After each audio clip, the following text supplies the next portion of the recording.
Hello, hello, hello.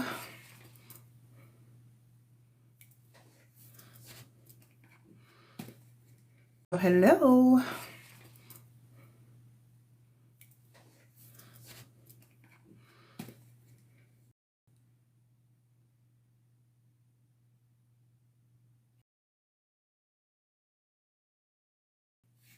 Hello. Just getting everything started, y'all. So I am sharing this with some followers. So just bear with me while I share out the live. Tonight, we're going to be talking about empathy or trauma bonding. What's the difference?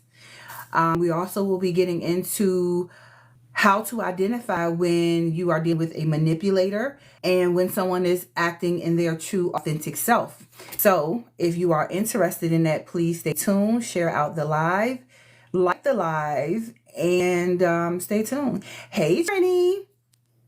Hey, girl. Hey, sis. All right, let's see here. Okay.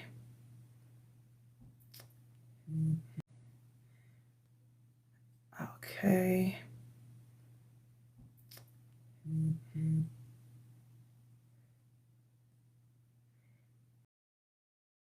Sharing this out.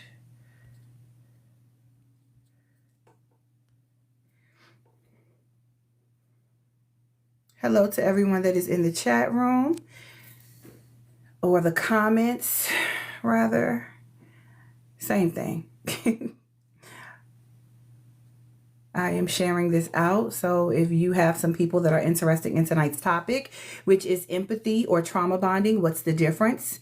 And we also will be getting into manipulating versus being in your authentic self. These two topics correlate. So I thought it was awesome to discuss them together.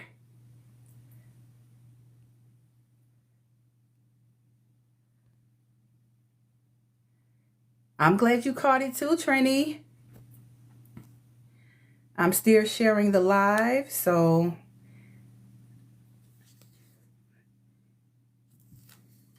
let's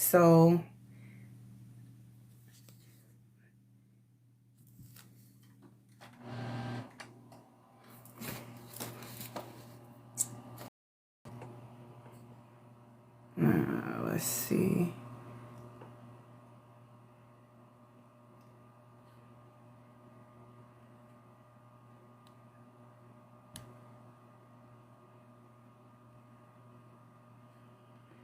All right. Hey, Stormy. Hey, Sammy. How y'all doing?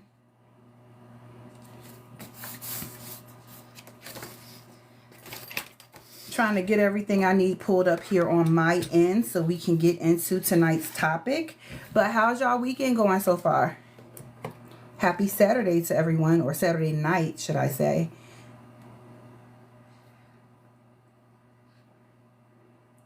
I am good. I'm good. I'm very good. Thank you for asking. Oh, I'm jealous, Stormy. What you stuffing your face with, girl? What you eating on? I had some Panera earlier. What you stuffing your face with, girl? What you eating on? I had some Panera earlier. I had and I had a little reward for something else. So I think I got a half of their steak ciabatta sandwich, steak and cheese or something like that from Panera. It was pretty good. Tacos are spiritual. Hey, girl. I'm doing good. Thank you, Stormy. Let's see. Like the live for me. If y'all could tap the screen. I forgot to add that on my backdrop. The power tap and liking the live. Oh, you got Mexican food. Yeah, forget what I was saying about Panera, girl. You got Mexican. Oh my God. I like Mexican food. Mexican food, any island food, anything. I'm sure it's delicious. It's Mexican food. If it's authentic Mexican, it gotta be good. Delicious. It's Mexican food. If it's authentic Mexican, it gotta be good.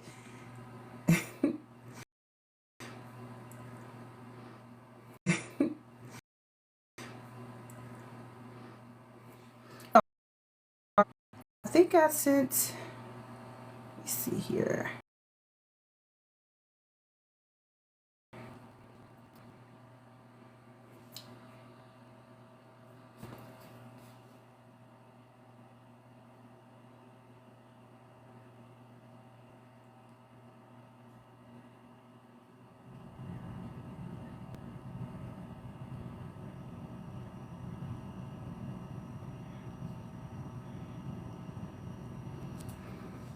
Hey Ann, how you doing?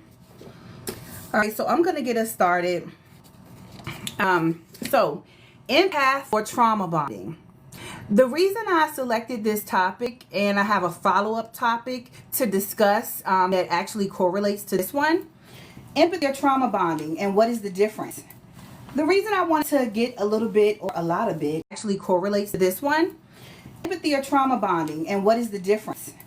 The reason I wanted to get a little bit or a lot of it into this topic is because often when we are getting to people or differences or what have you, especially in the social media world, a lot of times we'll be on lives or just interacting with people or coming across videos, and you see a scenario and someone is sharing, oh, I'm sorry you went through this, or trying to be supportive.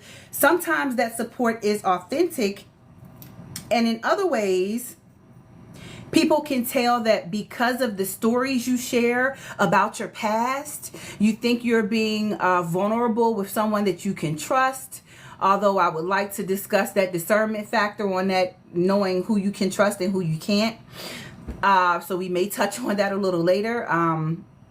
But when you are sharing information about yourself and you think you can trust the people that you are speaking to, often if those people seem like they're showing empathy, and you think you can trust the people that you are speaking to, often if those people seem like they're showing empathy toward you, or they have the capacity to be empathetic toward your, like they're showing empathy toward you, or they have the capacity to be empathetic toward your, you will become vulnerable and share information with them. And when you share, thought they were not an appropriate person to share that with, you probably would not have said that much. Oftentimes when people know that you have been through abuse in different ways, and hey Ashley Rose, I just saw you pop up, sis, how you doing? So a lot of times when tacos are spiritual, hold on, I'm trying to, okay, I already shouted out tacos is spiritual. Maybe I really am thinking about that Mexican thing, and tacos keep on popping up in my head. Thanks, Stormy. I appreciate it. I'm a little jealous, even though I had Panera earlier. Anyway, let's see if I can get my mind off of tacos and Mexican food. I'm a foodie, in case y'all didn't know. You know, I just gotta keep it a buck. So oftentimes when you're sharing information with people that you think you can trust, I just gotta keep it a buck. So oftentimes when you're sharing information with people that you think you can trust, you become vulnerable. You think you can trust them, and you share information about your lives. They probably shared as much. So you share information about yourself, and then later, sometimes people choose to use that information against you. They find weak spots in who you are as a person, and they can tend to use that information to bond with you through abusive tactics. Like if they notice that in the past you had an abusive upbringing with your family or past relationship, they think that you will take certain behaviors from people. So they start doing things like what you said before, in terms of when you were telling them about your past, and they use those to pretty much see how far they can push you, see how much you can take. And when you do not cut them off, when you do not set a boundary, you do not call them to the carpet or call them on their shit, they will continue to do this. And oftentimes, if a person hasn't done their inner work, they will bond with this person because this feeling that they're getting, they will continue to do this. And oftentimes, if a person hasn't done their inner work, they will bond with this person because this feeling that they're getting from the abuse that they're receiving from this person is familiar to them. This feeling that they're getting from the abuse that they're receiving from this person is familiar to them. So then that bond can be formed, and that there are people out there that will deliberately look for people who have been through traumatic experiences, such as asking people, well, what's the worst thing that has happened to you in this arena? Or what's your past experiences with your other relationships? Such as asking people, well, what's the worst thing that has happened to you in this arena? Or what's your past experiences with your other relationships? Sometimes I think that question is a little bit of a setup if people are used to talking about bad experiences, and people can use that information against you if you're not on your square, and if you have not done your inner work and your discernment is sharpened.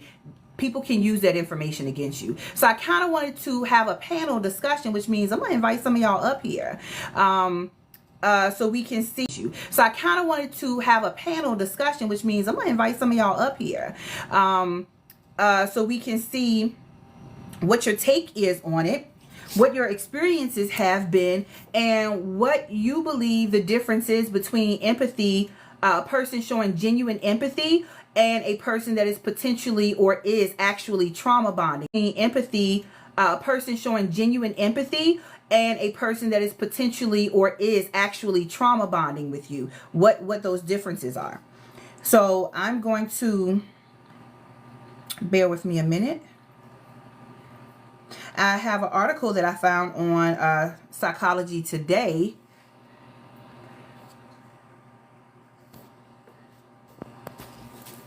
And this article says the surprising role of empathy in trauma bonding. So a lot of people who are empathic, we look at that as empathic is the ability to sense another person's emotions or feelings, etc. There's different levels to being empathic. And then, of course, you have the act of showing people empathy, meaning Let's just get into what the article says. Okay, so traumatic bonding refers to the development of a powerful emotional attachment between victims and abusers. New research demonstrates that empathy for an abuser may increase the likelihood of traumatic bonding. For an abuser may increase the likelihood of traumatic bonding. Despite its many benefits, empathy can be maladaptive when it is used. A recent study by Young suggests empathy intensifies traumatic bonding, the information of a strong bond between the victim and his or her abuser. And this was published in the Journal of Social and Personal Relationships, a study. It's discussed below, so I'm going to continue reading. What is empathy? Empathy is defined in a number of ways. Depending on the definition chosen, its meaning may overlap with similar concepts such as empathic concern, emotional empathy, cognitive empathy, sympathy, care, or compassion. According to a commonly used definition, empathy is composed of affective and cognitive empathy. Affective emotional empathy refers to the ability to generate an appropriate emotional response to another person's emotions. Affective empathy overlaps with sympathy and compassion. On the other hand, emotional response to another person's emotions. Affective empathy overlaps with sympathy and compassion. On the other hand, emotional response to another person's emotions. Affective empathy overlaps with sympathy and compassion. On the other hand, cognitive intellectual empathy refers to the ability to understand another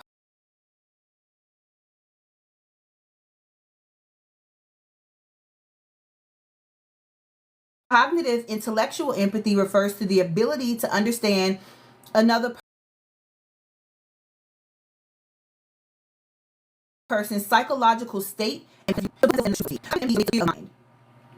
now, With traumatic bonding, this refers to the formation of a mind. Now, with traumatic bonding, this refers to the formation of a attachment due to repeated cycles of violence between a complete stranger. The fact that the abuse often comes in cycles means the violence is interspersed with positive reinforcements, also explain in part it's difficult to leave their abusers. So people are not just hating on ISIS.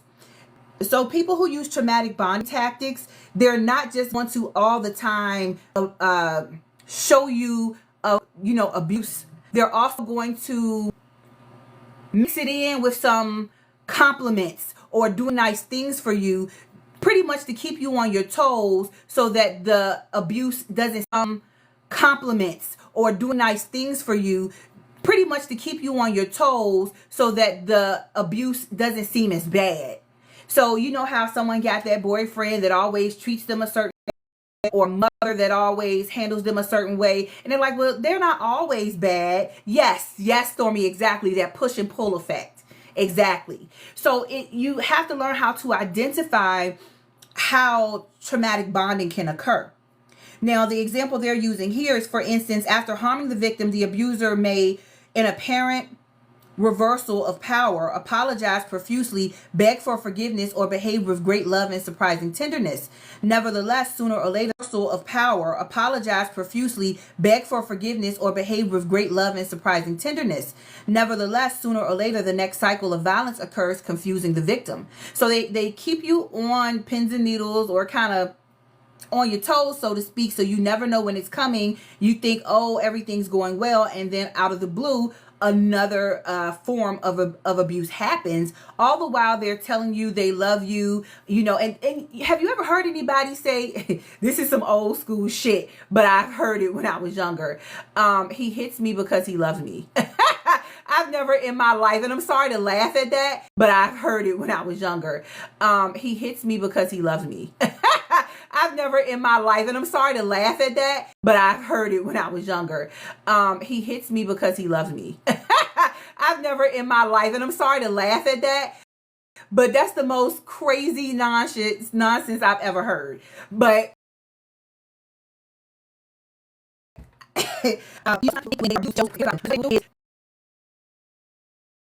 say they think someone's looking at you, that you're dressed nice, you go out for the night, and the boyfriend decides to be jealous, and a man looks at you, and now he's cussing you out and abusing you because someone else looked at you. You did not interact with this man. You did not do anything. You did not show any interest in this other person, but that person showed, the boyfriend or husband or what have you got jealous. And women can do stuff too. Women can do it to men, but the boyfriend or husband or what have you got jealous. And women can do this stuff too. Women can do it to men, but women can also do these things to women. They can do it in friendships. They can do it in mentor and mentee relationships.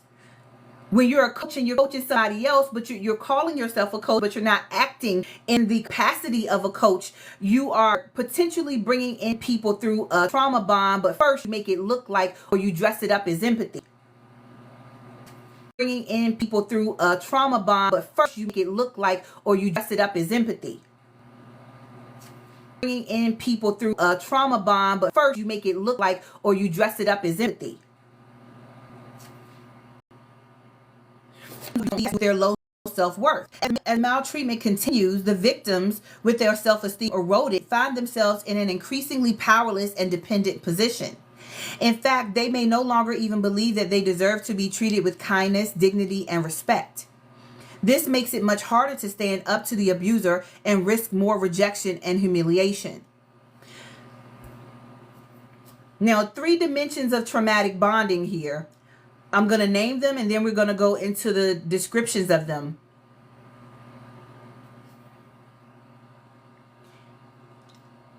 Hey, Live, Love, Fashion. Just trying to shout everybody out I saw coming in here. Let's see.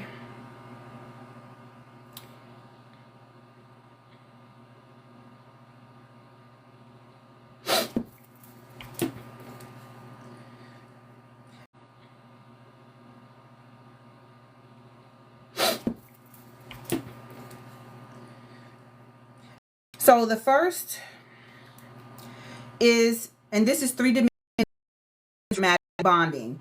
You have first is, and this is three-dimensional dramatic bonding. You have psychological damage, and then love and psychological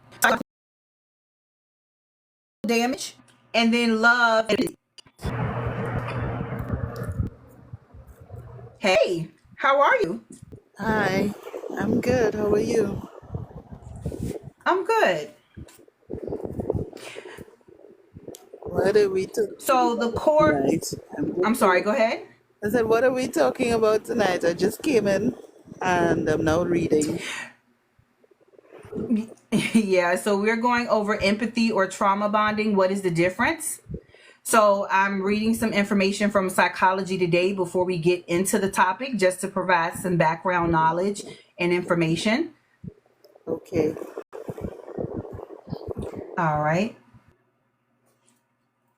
All right. So we have core Stockholm syndrome, psychological damage, or love dependency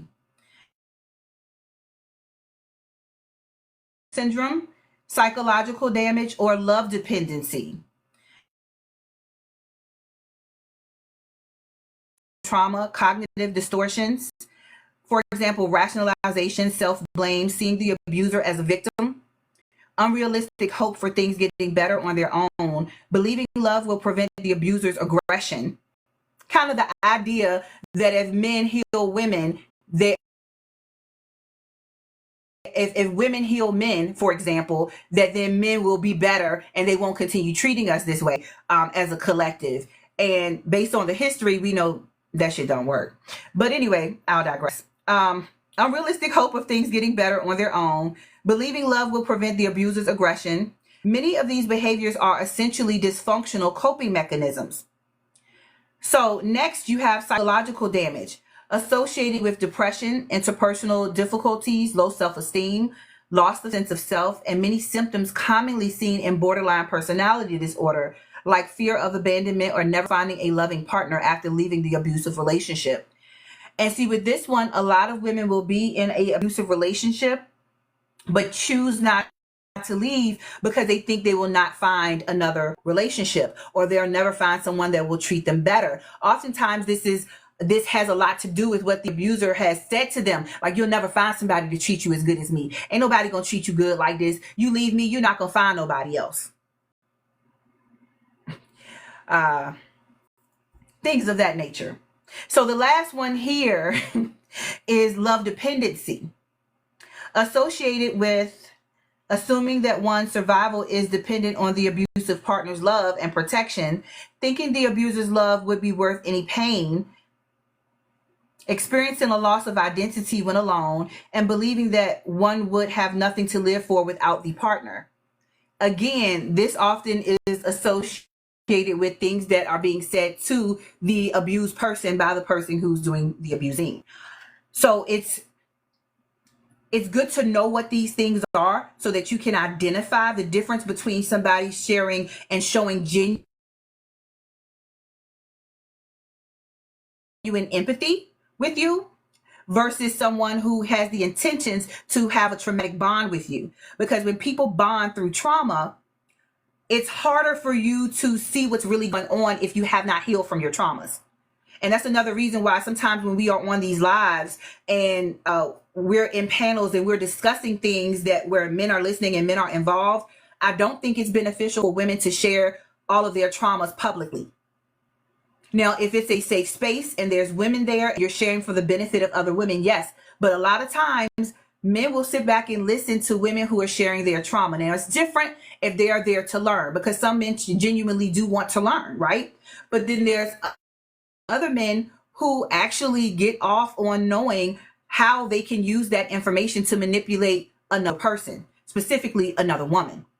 So a lot of times we're sharing our stories and we're doing this to help each other, but depending on who the audience is, you may be actually giving tools that men can use to go and abuse other women. So I just want people to keep that in mind when they're sharing this information or sharing their personal stories. because I've seen a lot of people on this app think that they can trust people. They start getting in relationships with people, and it's not just on the app, but I'm going to speak about it on the app because I've seen it happen here. You think you know somebody because you've had some communication with them, back and forth on the app, and you're open to dating. You start a relationship, and because you've shared certain things directly to them or in lives where they've been in, and now they have certain details about you that they probably would not have had in other ways, and because you talk to them often through an app, you think you know them. I need women to sharpen their intuition so that we are thinking better and being more considerate of ourselves and what we're sharing about our personal lives on social media. It's just a matter of safety.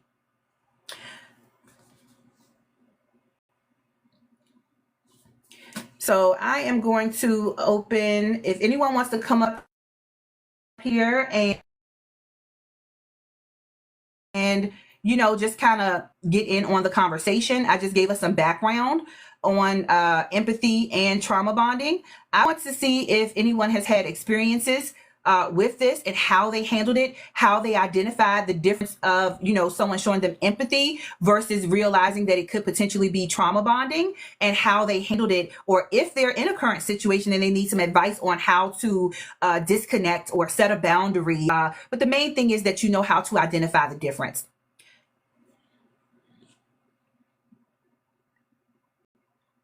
Okay, we already have Pastor Rachel up on the panel. So if you have anything you want to share on the topic, feel free to jump right on in. And we just added Divine Isis. How you doing, sis?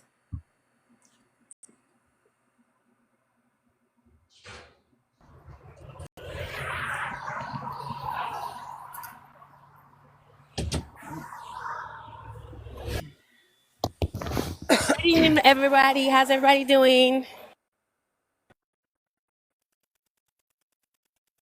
Also have Ashley Hey, Rose. How talk. are you? Hey, everyone. Hey, Is my mic working? Can y'all hear me? it is working. We hear Oh, you. How are okay. you? I'm good. I'm walking home. All right. So I'm gonna mute up until some more people say some. Yeah. Okay. Okay. Well, I will go to Divine Isis first since she requested up first. Hey, sis, how are you?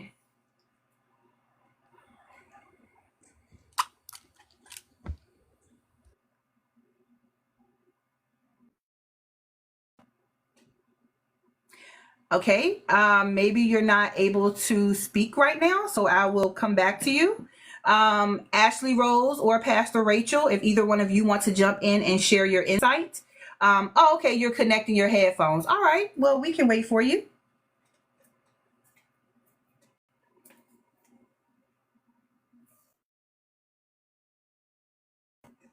So while she's connecting, I just wanted to touch on that point you were talking about a little earlier, where sometimes people Hmm. overshare in new relationships, and that is really key to self-preservation as somebody who's gone through trauma and that sort of thing, because a lot of times people, or I should say men, are chameleons, so they would listen to weaponize what you have told them, and you have to be very, very careful, because sometimes the initial trauma does not compare to the trauma that that person that you are talking to, that person that is weaponizing or looking to weaponize your trauma, your previous trauma, it doesn't compare. It totally is on a different level. So, we have to be very, very careful with whom we decide we want to share things with. Online, especially, I think a lot of men are out here just trying to, get information so that they could literally use that information to destroy women or women in their lives.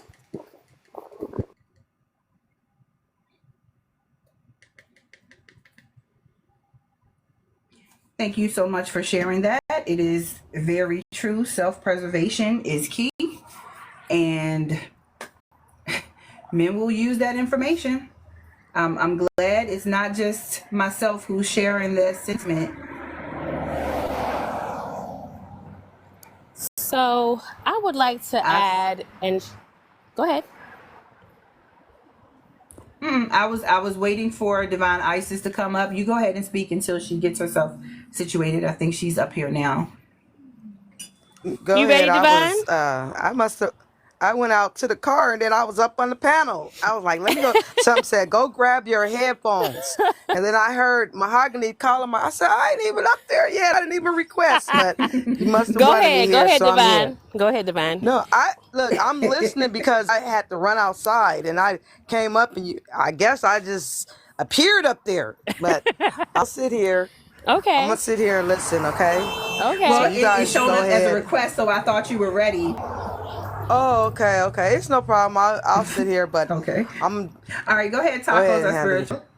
So when I think about this, I have a lot of, I have so many stories on this because while being, I guess they say naturally empathetic, if you have a lot of trauma that you have not dealt with, that really makes you a sucker for anybody with a sad sob story, because when you're unhealed in that energy, you will project this type of like, I understand what you're going through because I went through it.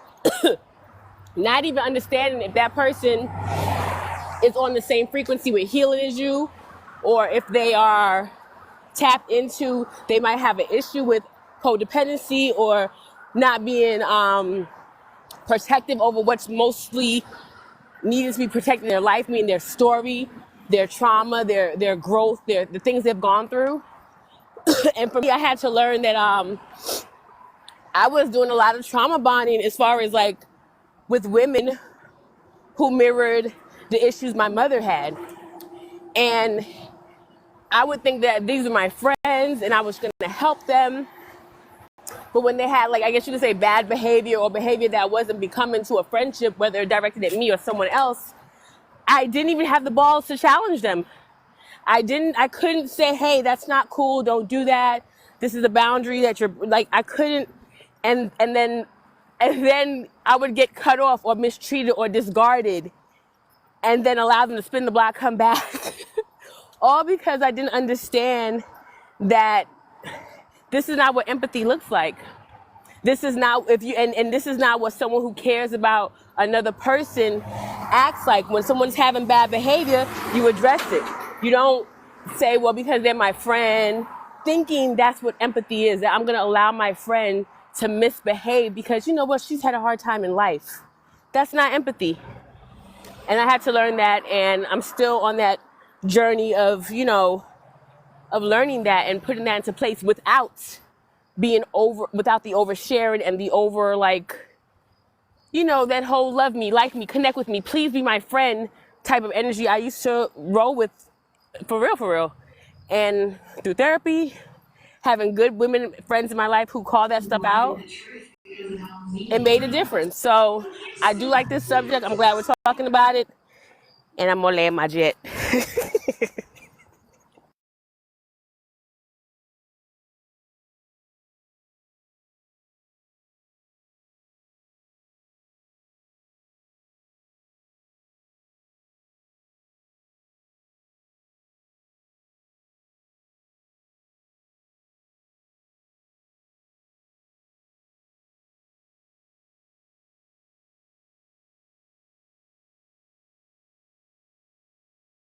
Is anybody talking?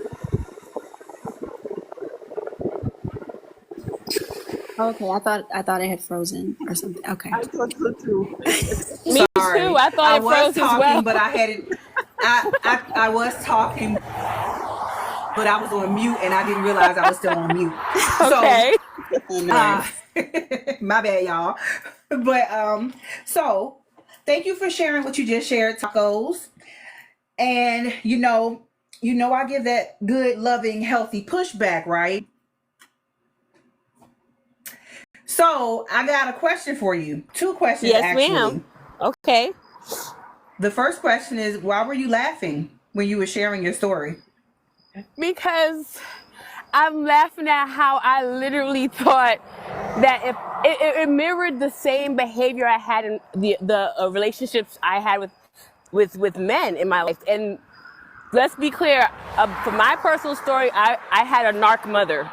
So that kind of threw everything off as far as relationships and how to like show up authentically as me, because I had squished me away for so long that by the time I started figuring certain things out, it was very challenging to like be who I felt like I was.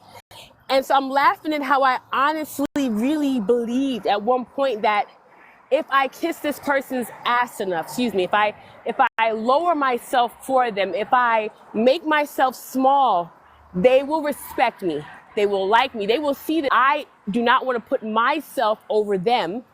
And I mean, this is how I literally thought. I would have the conversation with myself like, well, they said they don't have any money, but I just saw them buy this stuff. You know what? I'll buy it for them. I'll get this for them. You know, that's my friend. And then when my friend treats me bad or can't return the favor, and I'm sitting there stuck with this feeling of like, the feeling that I didn't even have a name for, and I learned in therapy, was called disgust. Because being in those type of relationships, it alters how you feel and how you think about things. And for me personally, it wasn't worth being angry or disgusted with anyone if that left me alone. So that's why I was chuckling, because I was laughing, not laughing at my former self, but like lovingly laughing at the fact that we have grown. We have moved forward. We have healed some things on a deep-rooted level, and I'm just grateful. So it was a laugh of gratitude. It was a laugh of gratitude. What was your second question? So the second question was letting your friends spin the block. Sometimes why were you letting your friends spin the block? Specifically with the people I that don't I want to let, put words in your mouth. right. Specifically the people who I let spin the block. So These I'm going were to ask people. you first before I elaborate. Okay, so it was more like I let them spin the block because I did not. These people literally shared similar gifts with me, talents, and I felt whole around them. I felt like I was doing something by having access to them, and they had confidence in certain skill sets that they would go after, and me tagging along afforded me the ability to maybe get some of these, get the backlash of whatever their success was. So I was not only being a doormat, I was being a tag along. And so when they would stop talking to me for whatever reason, I would let them come back, because I felt like my life had stopped when they stopped being my friend, because I wasn't anchored in myself. So I would let people spin the block on me, and I stopped that behavior about 2 years ago because it just wasn't, I realized what it was. I got it. Like I said, okay, I get it now. Especially when people, by that time I was asking people who were spinning the block with me, why did you leave and why are you back? And the answers I honestly got back were no-brainers. Like, this is not your friend. This one girl literally told me, well, you were so talented, you was popping, and whenever you popping, it seemed like I wasn't popping, so I had to back up because you started popping a lot. But that wasn't even my perspective of our relationship. So to hear her say, I thought you shit, and you was doing too much of that around me, actually, so I had to back off from you. And it was like, what? So yeah, that about 2 years ago, I went through a very dark night of the soul with codependency and friendships. And over this past summer, I was able to really like ground in that lesson and really understand what's going on. Does that answer your question? Thank you for sharing that. It does. Okay. It does. And one, I'm sorry that you went through that. I appreciate your empathy. And if I sound winded, you guys, it's These because I'm types of walking uphill. experiences, we learn from them, we grow from them. Mm-hmm. We're going and get that win in, girl. Walk up them hills. What I'm hearing and what your feedback was from my question just now is that often, and this is common, often the people we think that are friends are around us sometimes because they're expecting to get something out of us other than the friendship. Either they're trying to become more popular or they're trying to become more like you. In this particular situation, she felt she couldn't compete or match your energy. So she tried to fall back at a certain point because she felt like she had to compete or couldn't stand next to you. And it saddens me when women operate with each other this way, because you're going to always be the best at doing you when you're standing in your full authentic self, right? When you're standing in your full authentic self, right? And you glowing and you got your glow up going on and you just doing the thing. Me being in your presence and you doing that doesn't diminish me. If anything, it should give me some motivation and inspiration to continue on my path, because if I'm in the vicinity of you and your glow up, then naturally mine has to occur. It can't skip around me. It's going to come around if I just keep going and keep doing my thing. So naturally, I should look at you and be able to say, she got her stuff going on. I'm going to stand right here. I'm going to ask her, what's her inspiration? What keep you going? What motivates you? How come you got this presence beyond stage? What you tap into? These are the things we could be doing when we're with our sisters, instead of looking at our sisters as competition. Because when you're in your full authentic self, can't nobody do you like you can do you. We came here at this time right now to be exactly who we are in our unique selves. And I know y'all have heard me say this time and time again, and I'm going to keep saying it. Because when you're in your full authentic,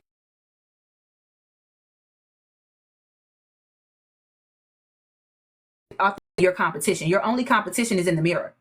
And I know that we have, gotten a lot of these thoughts and ideologies through patriarchy and religion. And, men have pretty much taught us, we were brought up to compete with each other. But at the time and space that we're in right now, we need to really start to identify healthy relationships with women and relationships that aren't so healthy, and calling them out and giving that other woman an opportunity to correct herself. And if she doesn't, you drew that line in the sand when you told her that her behavior wasn't good enough for you, or that it made you uncomfortable, or however you chose to express that to her. When she chooses not to level herself up or correct it, and most importantly apologize, then you need to leave her where she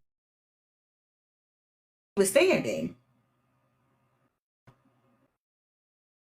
Smaller, that so that we can be a doormat or trying to keep a friend, because as you said, tacos, is this really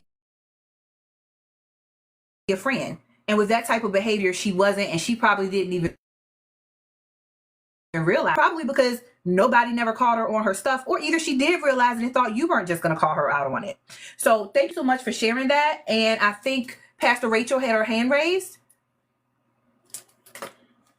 Oh, yes. I wanted to just chime in with what Tacos was saying, because, well, I am from the Caribbean, right?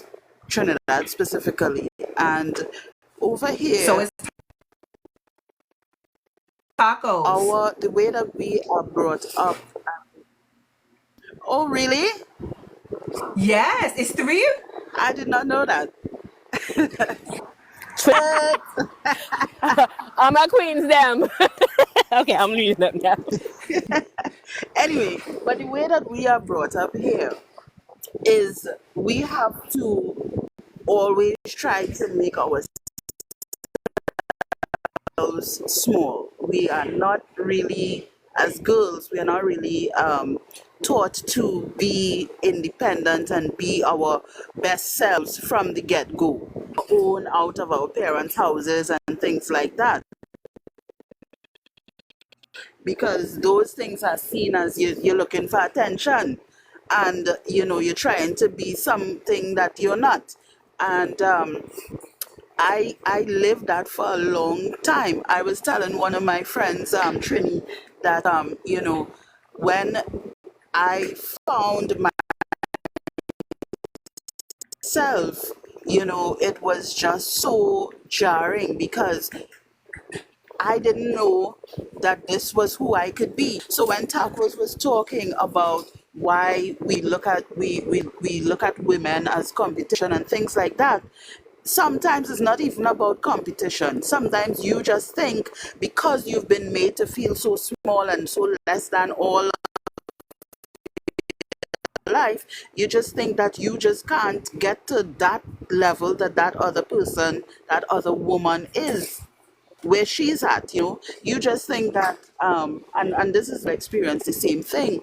But I always knew several things about myself. I was not the same as everybody else, but at the same time, not being the same as everybody else, I couldn't express that, right? So I had to fit into that box like everybody else. And the trying to find yourself was that just came later on in my life, and it's really sad when you cannot be who you are. It really is, because it causes a lot of conflict inside of you. You're fighting with yourself all the time. You're trying to make yourself into something and into somebody that is worthy, or somebody that feels worthy. And that was one of my biggest problems. And you were asking the question about, why did she feels worthy? And that was one of my biggest problems. When you were asking the question about, why did she let of my life? People could hurt me the deepest way, and I would still find a way to have them in my life. And the reason for that was because I always knew that I was alone by myself, right? And I didn't like that feeling of being alone. You see, in all your friends have 5, 6 girlfriends, and they're going on trips, and they're going to brunch, and they're doing this and they're doing that, and you're just by yourself. And so you cling to the one person or the two persons that you find some commonality with, and then you realize they're not really good friends because the relationship is one-sided, and so you have to let them go. But they're the only friends that you have, or you just don't really you feel that the relationship needs to be worked on, so you keep going, you keep trying, and then you just realize, you come to that point when you find yourself, you come to the point that this is not healthy for me. So that's my take on that little area. Mahogany, could I Okay, so add something? just real quick, yes, as soon as I just want to paraphrase what she just said. She just spoke to it not always being a competition, or feeling like you don't match up, that may come from a space of having low or no self-worth. She didn't use those words, but so I'm paraphrasing it. Having a low self-worth, or being brought up in a community that pretty much teaches, grooms you to pretty much serve other people and not serve yourself, so to speak. So I just wanted to add that there. If Pastor Rachel didn't have anything else to add, then Tacos, yes, absolutely jump in. Okay, I'm gonna go ahead and jump in. So, I just want to say, what was the name of the lady who was just speaking from Trinidad? Which one? What was your name? Pastor Rachel. Oh, that was Patrick Rachel. Okay, so I just appreciate the presence of Trinidad in the house tonight. Let's just say that, because Okay. culturally we're raised differently than other people. I guess we're all from different cultures, and Now, you left Trinidad when you were younger, correct? I left Trinidad when I was 11 months, and then I went back to Trinidad from the ages of 5 to 7. And that was the last time I was in Trinidad. And by 7, meaning I left in October of 88, and my birthday's in December. So, yeah. Right, so, but you still live with your Trinidadian I live with my family and dad. everything over My here. whole family's from Trinidad. I'm that's my whole thing. I know Trinidadian culture and I know Muslim culture because that's how I was raised. And it's just, I remember it's two things that I just want to share this in the space of love and healing. And it's just I remember it's two things that I just want to share this in the space of love and healing. Disassociate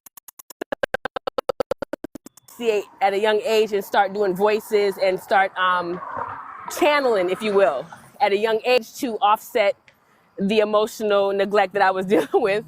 My mother would constantly tell me, don't bring that bacchanal over here with that ting, with this voice and ting. So the word bacchanal for me always meant like I was crazy, because that's what if you doing bacchanal, that means you're doing crazy stuff. So I had this label of feeling, kind of crazy at a young age. And then when I got older as a teenager, and that's when you start doing a little pushback with your parents. When I would push back, even though my pushing back was always like me just crying and being like, I just really want to do this, it's not fair.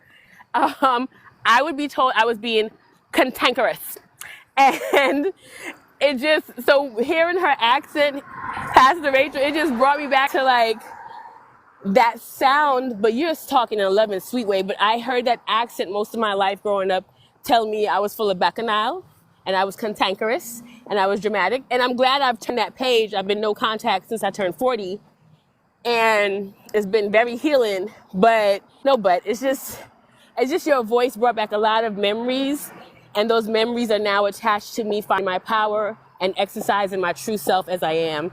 And so again, I'm smiling in gratitude, and I'm just like, this is amazing.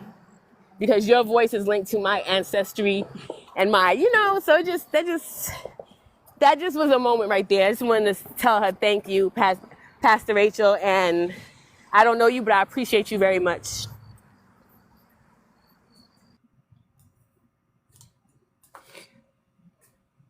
Well, definitely thank you for sharing that. Let's see. I'm trying to keep up with the comments. So those of you that are moderators, if you are on the panel, which I know I have 3 moderators that are on the panel, if y'all could keep close watch on the comments so that we can highlight or bring up those important comments that need to be discussed as the conversation goes on, because sometimes me and my tasking capabilities are not online. Mainly because I have to do it all the week doing work. So, but anyway, appreciate y'all for helping out in the comments and everything. If you could also continue to like the live, tap the screen. If you can contribute to gifts, I would appreciate it. Otherwise, just keep tapping. And if you have some friends or mutuals that would benefit from the conversation, absolutely share. But also know I do have a big block list, so some may not be able to watch. Moving on. I have to laugh at myself. So I believe the next person that joined the panel was Ashley Rose or Divine Isis. If either of you want to share or speak to the topic, the floor is yours. Awesome. I will go ahead and share. I've got my notes here so I can stay on track. I love everything that everyone said so far. And what I wrote down, I've got my notes here so I can stay on track. I love everything that everyone said so far. And what I wrote down is you are more willing, let me say, when you have an unhealthy version of empathy for someone, which may need another word, but we'll say empathy for now. You're more willing to excuse bad behavior if you lack that discernment, if you lack those boundaries, and a lot of like what Pastor Rachel said, if you kind of exist in a place where you know that you don't make a lot of genuine connections in the first place, so you cling to the ones that you are able to make. And then another point that I wanted to bring into the conversation is we now live in a world where it's popular to be neurospicy, and it didn't used to be. And we have those people, or it's like trendy to be neurospicy, and we have those people who will participate in bad behavior and then say, well, oh, the reason that I did this or said that or responded this way is because I'm neurodivergent, versus, having the discernment to know that this behavior is not okay for this and that reason.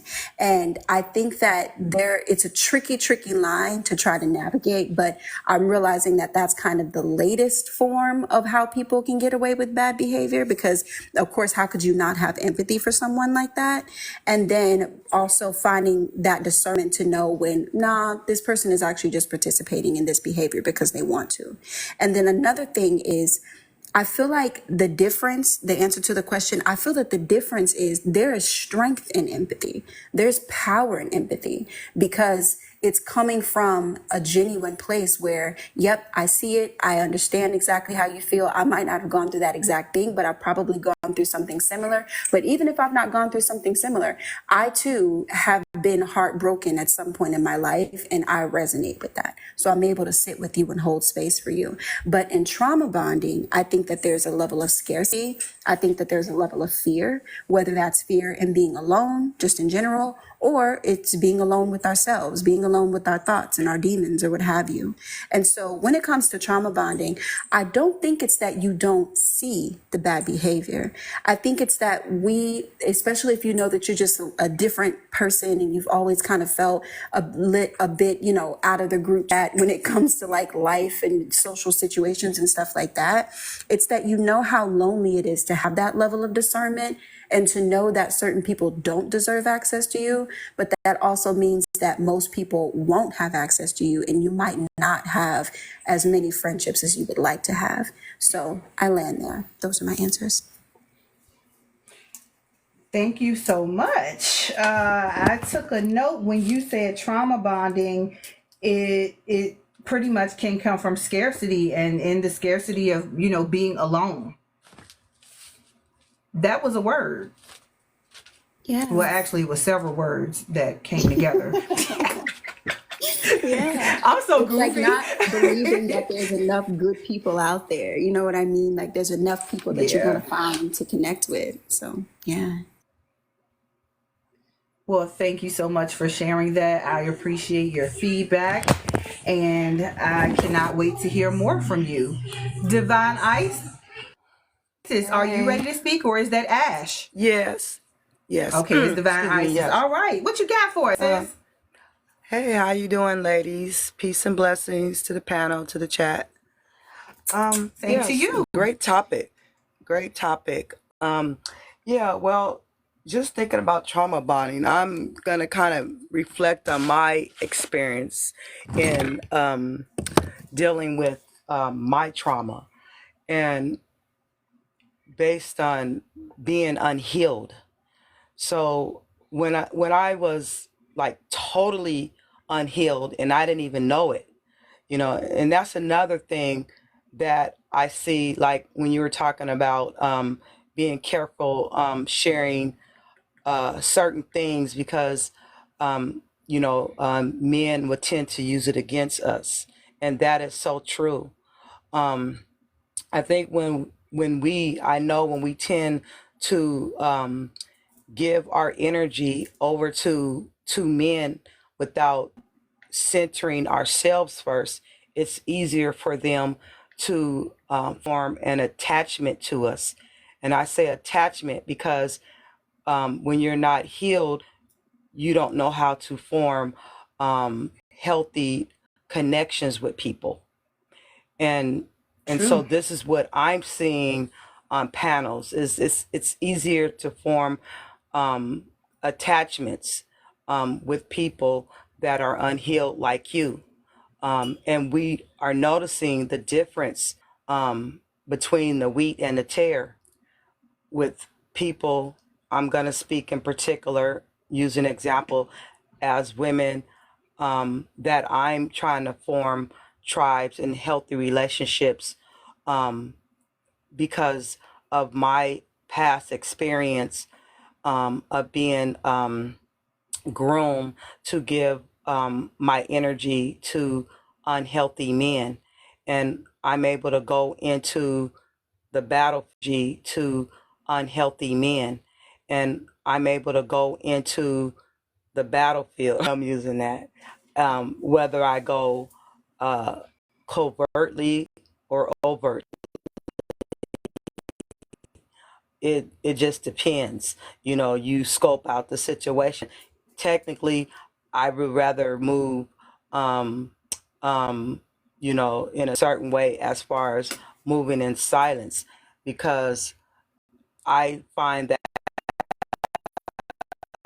a lot of times men do that. That's what happened to me when I was unhealed.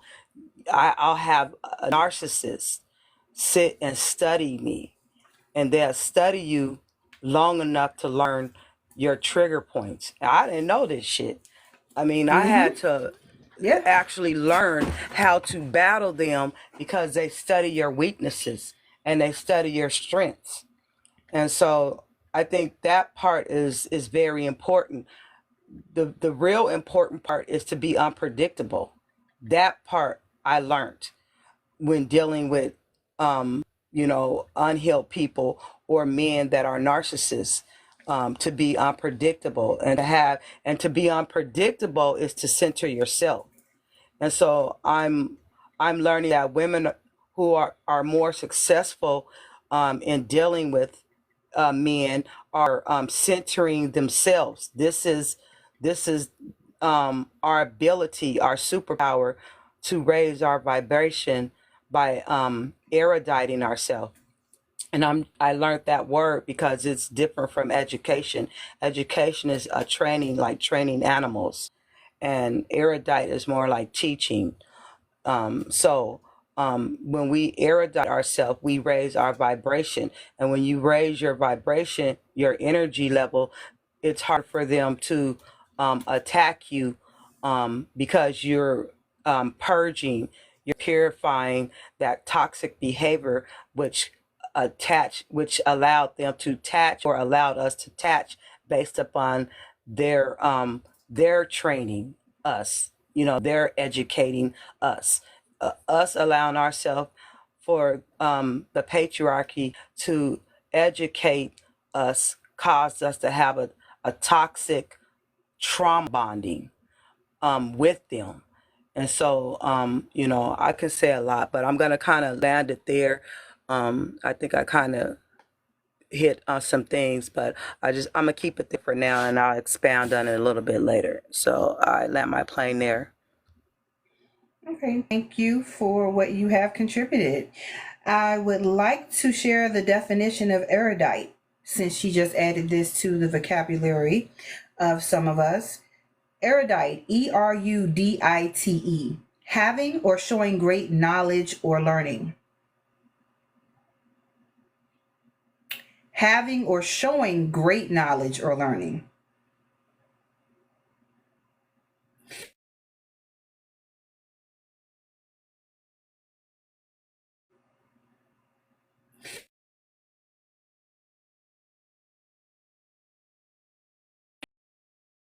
Speaking properly, honey. I should be good now. Can you hear me? Do I sound okay? I absolutely can hear your gorgeous voice, hon. Hi, ladies. So, to the prompt, Hey. I just wanted to say that the difference between empathy and trauma bonding, to me, one is rooted in positivity and one is rooted in negativity. And I think that people who are looking to misuse you in a way, outside of the positive aspect of what empathy embodies, they a lot of times look for us to be empathetic to them, and that can cause us to trauma bond with them. And I had just recently read this book called The Sociopath Next Door, because I like to look at and study kind of mental illnesses, and I'm not here to diagnose anyone, but in this book she goes on to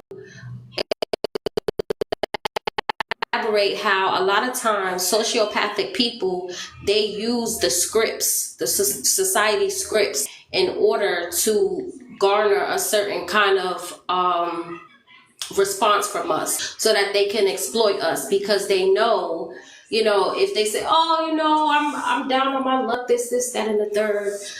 If you're an empathetic person, 9 times out of 10, you're going to try to help them, and thus they can exploit you and use you for whatever they need. So I think there's a big reason why narcissistic people, sociopathic people, people with Machiavellian personalities succeed in this world. And I think there's a link to that, because in this world, this is a patriarchal society, and the people that this world was built to for them to benefit are males. And I think that that's why there's such a high link between most men having dark triad traits or dark tetrad traits, and also, this world being the way it is made for men. So yeah, I think that's, I think I rambled enough. But that's my take on it, and that's it. I land my plane. Well, thank you so much for contributing. I think your initial introduction to your answer was very short, concise, and to the point. And ironically, all those mean the same thing. But yes, when you said one is positive and one is negative, that was a brilliant short way to describe the difference between the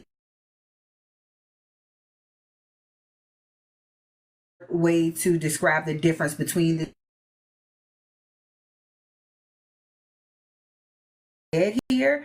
You have a very clean cut idea as to how you can determine whether someone is genuinely showing you empathy or whether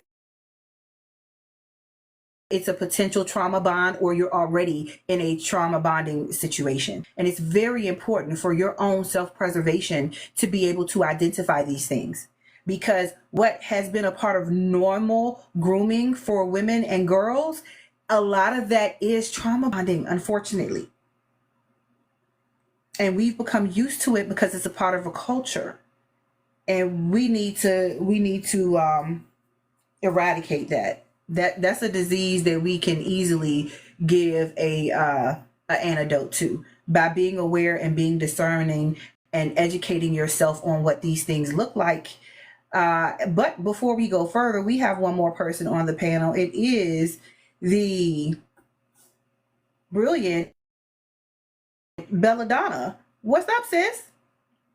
Shoot, you got it. You got it.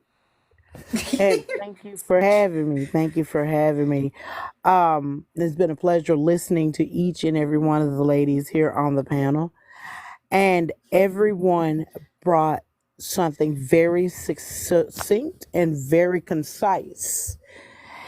Now, empathy or trauma bonding. Empathy is when you can actually legitimately, purely put yourself in someone's shoes for that moment to understand where they're coming from and what they're going through, and be able to offer them a genuine solution to help them rise to the occasion or to come out of where they are sitting in that moment. Where opposed to the trauma bond, the person who is targeting you for that trauma bond is looking for chinks in the armor so they can get in and get through and siphon every bit of you away, while at the same time, when they're done siphoning, discard you and move on to the next victim.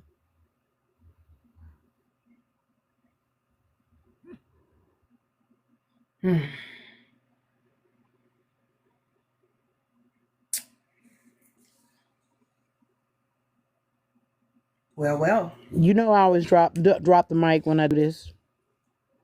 That's why I just let the silence kind of just, simmer and linger for a minute. Yeah. I'm not going to add anything to that right there. I'm just not. I do want to thank everyone who is gifting me and also gifting my panel. They are taking their time to contribute to the topic here.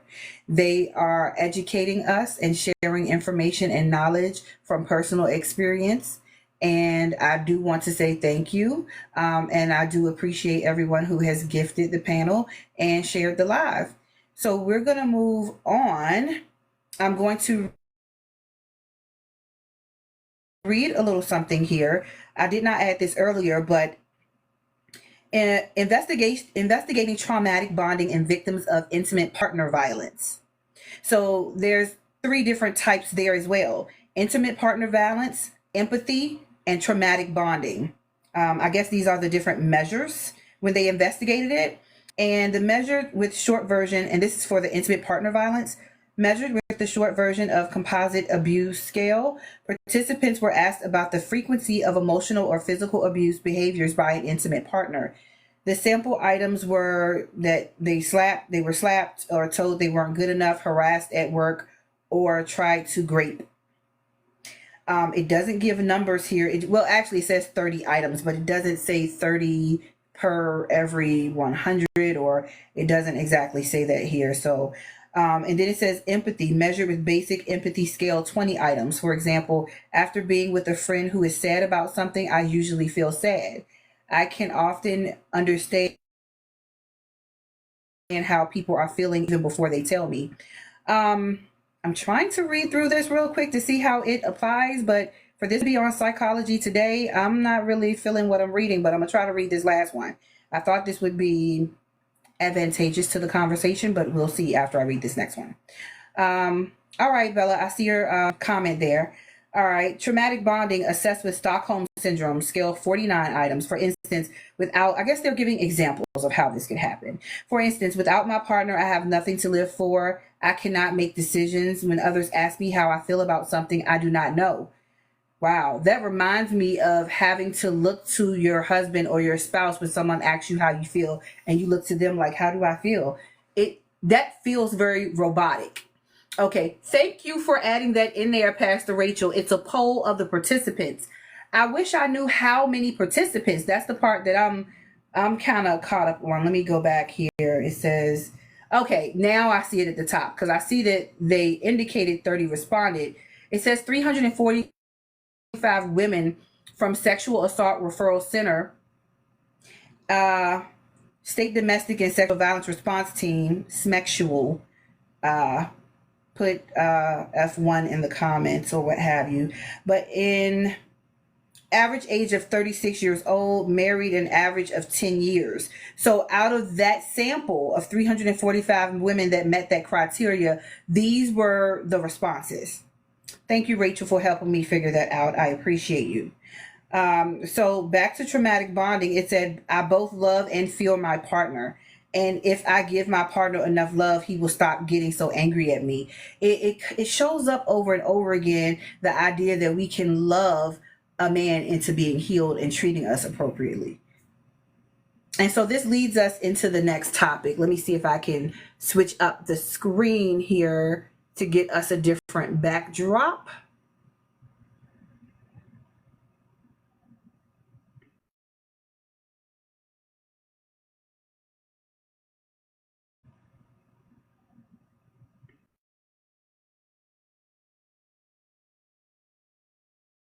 So we're going to move into a different area of this topic for the next hour or so. So what I have here is what drives individuals to opt for manipulation instead of embracing basic human decency. And what I'm going for here is the idea of people manipulating versus being authentic. At least that's how I think of it to myself. But what drives individuals to opt for manipulation instead of embracing basic human decency? And I'm going to read you some information here. How hiding your authentic self in your relationships is manipulation, and it's no one else's fault but your own. Keep in mind, this could be either partner hiding their true sense of self. It could be somebody wearing a mask for a long time, and then that mask slips once they think they've got you where they want you, and then they show up how they really are, and all of a sudden you're like, wait a minute, who the hell is this? This isn't the person I picked. This is not who I've been dating. So anyway, it says, don't like being manipulated. Hold on, wait. I hate when they have all this extra stuff up here. When you don't honor your truth in your relationships, you're actually manipulating people into loving or liking a false version of you. The foundation of a relationship, and what I guess this is their personal opinion, the foundation of our relationship and what I believe makes it so successful is that it's rooted in authenticity and truth. To me, that's what you would want any relationship to be based on. Friendships, love relationships, business relationships. You definitely don't want to go in business with somebody that has been mispresenting themselves. Yeah. And honestly, to me, I think of partnerships as a business, because I'm going into the business of building a life with you. Because I'm going into the business of building a life with you, a business or a contract with anyone who I don't know. And so to me, even when I'm connecting with people on this app, if I feel drawn to a particular person, I'll send an inbox. Hey, here's my name. Here's my phone number. When you get a chance, give me a call. Let's talk. I like to connect with people. I like to know who I'm dealing with. That's my way of using my discernment so I can be sure of who I'm talking to and what this person is out. And if after that conversation, I don't feel like, there needs to be any more additional conversation, there won't be. But if it's somebody I build a rapport with, that relationship can continue to grow, whether it's a relationship of just sharing information with women or what have you. But I actually like to know people one-on-one before I assume I know somebody just based off of the persona they present on this app. Social media can give people a false sense of security, to think they know somebody because of how they present on social media. And I'm not just telling you this is what I do. I would implore you to do the same thing with me. Take your time to look at if I'm a person that actually does what I say I do, or am I just talking a good game? So I'm not just telling you to look at other people. I'm also saying apply that to me. I have several people, at least 3 or 4 people, I think, in here today that are currently a part of our self-mastery program.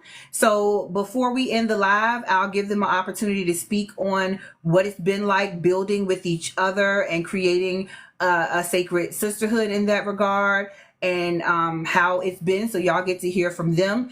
As a matter of fact, I didn't even tell them I was going to say this right now. So they're probably like, wait, what? But anyway, and I'm not going to force them to speak on anything. If they want to share, they'll share later. But I'm going to get into something here. Before I do, I'm going to switch my screen up one more time. Let's see. So Trini, I want to read your comment. I think if women could understand and accept the crucial truth, moving forward might get easier. Be specific. Which crucial truth? You might have made a comment above, so I'm going to scroll back up to see. When we consider that this is matrix was designed, developed from the male mind, it all makes sense. Okay, so now what you said after that, again, makes sense. Yes, a lot of the construct of what we see now, specifically with patriarchy and religion was the tool that patriarchy used to groom us and to take us out of the positions of power that women had. And when I say positions of power, I'm not meaning it in the sense of the power that men want to hold and maintain today. A lot of people think that matriarchy is the complete opposite of what patriarchy was. It was to a certain degree. Women did not have to subjugate men in order to have rulership, in order to be the ones making all of setting the standards for people. We are more typically egalitarian as long as people are being humane to one another. But when patriarchy got a hold on things, that was not their idea of how they wanted to run things. And we still see that fleshing out today, right in front of our eyes. And if you want to know more about matriarchal societies, there's tons of information out there on the internet.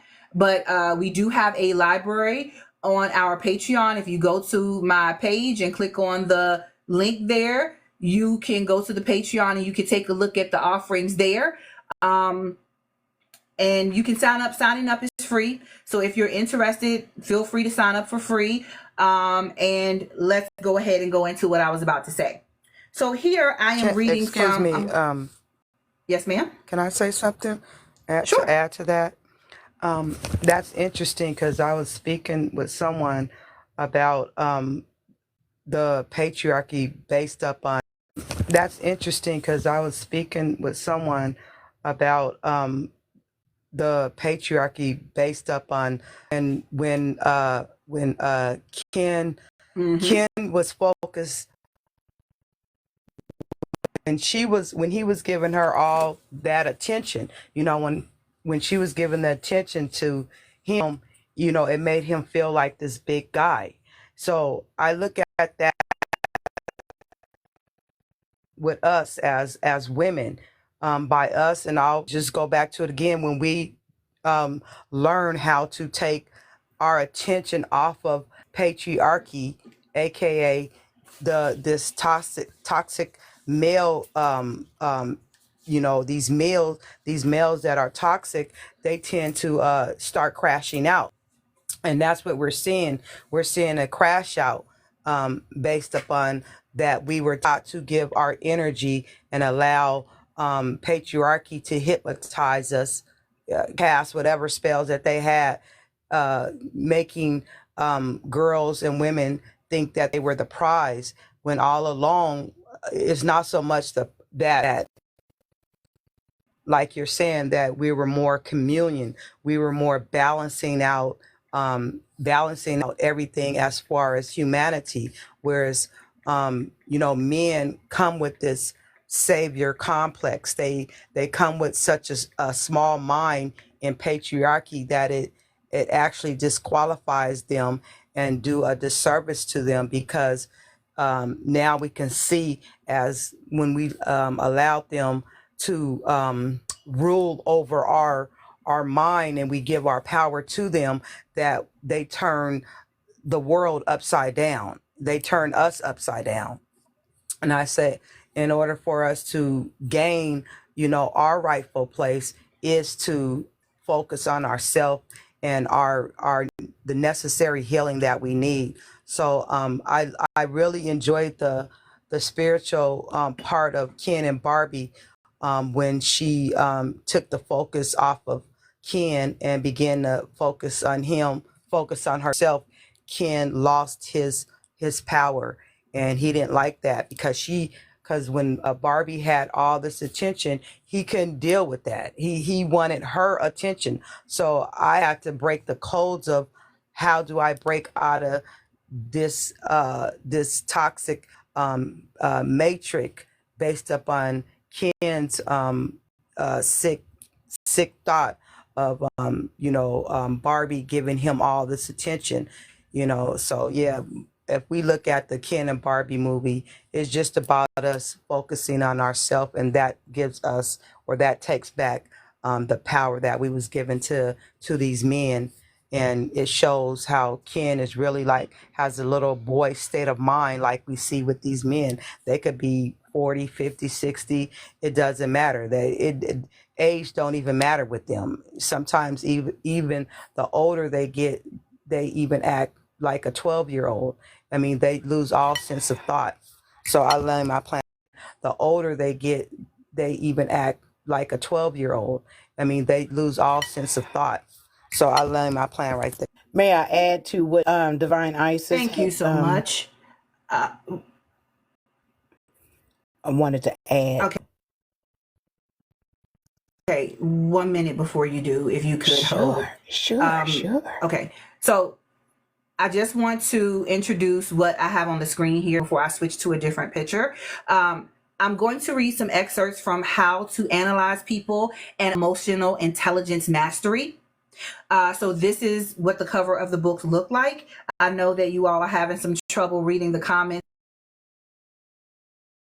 while this is up, so I wanted to go ahead and get this moved. But the next two pictures may not be much better, because I want you all to be able to see what I'm reading. So go ahead, Bella, while I switch to the next two screens.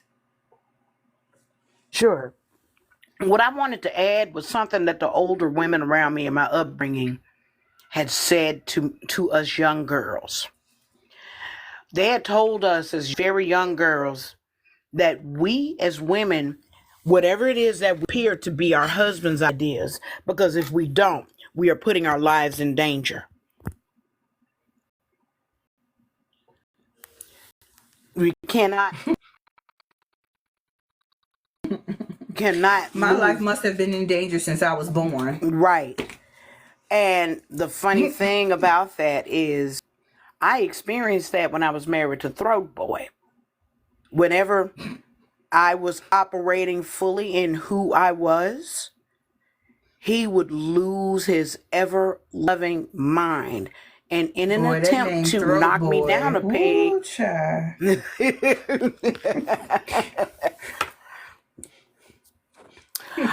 he would try to knock me down a peg. He even went as far as cutting my hair after I got it freshly done. When they are not the focal point, they revert back to the little boy within. And they revert back to the little boy within. And if we keep it, Stormy, you heard that right. Throat Boy. if we keep it a lean bean, essentially, these are toddlers that never grow within, but the outward grows. Never the inward. Real quick, I think Trini, let me know if you were trying to come up on the panel. We can make space for you. I saw you up here earlier, but you might well, you're talking right now, so I just interrupted you so she could hear me. You finish, and we'll deal with that later. But first, we need to know if she wants to come up. So you continue, and I'll handle that part while you talk. Thank you. Hey. One of the things that we have to actually sit and pay attention to when we're dealing with the opposite of ourselves is how they will come undone when the focal point is not them and we become the focal point. And when we turn everything of ours to ourselves, these are the key things that we're going to be called. We're going to be called cold, unfeeling, unforgiving, selfish, calculative, everything that's under that umbrella, because we are snatching back all of our reserves and pouring those reserves into us. Especially when you have learned how to fortify your armor, when you have peeped who they are. Well,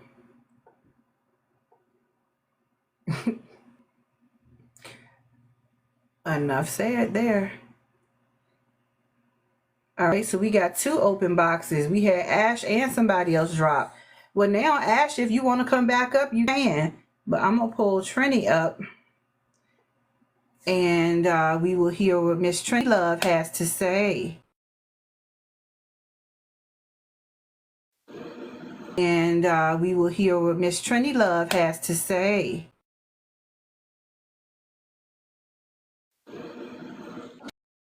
Hey, Trini. Hey, gorgeous. How are you? Trini.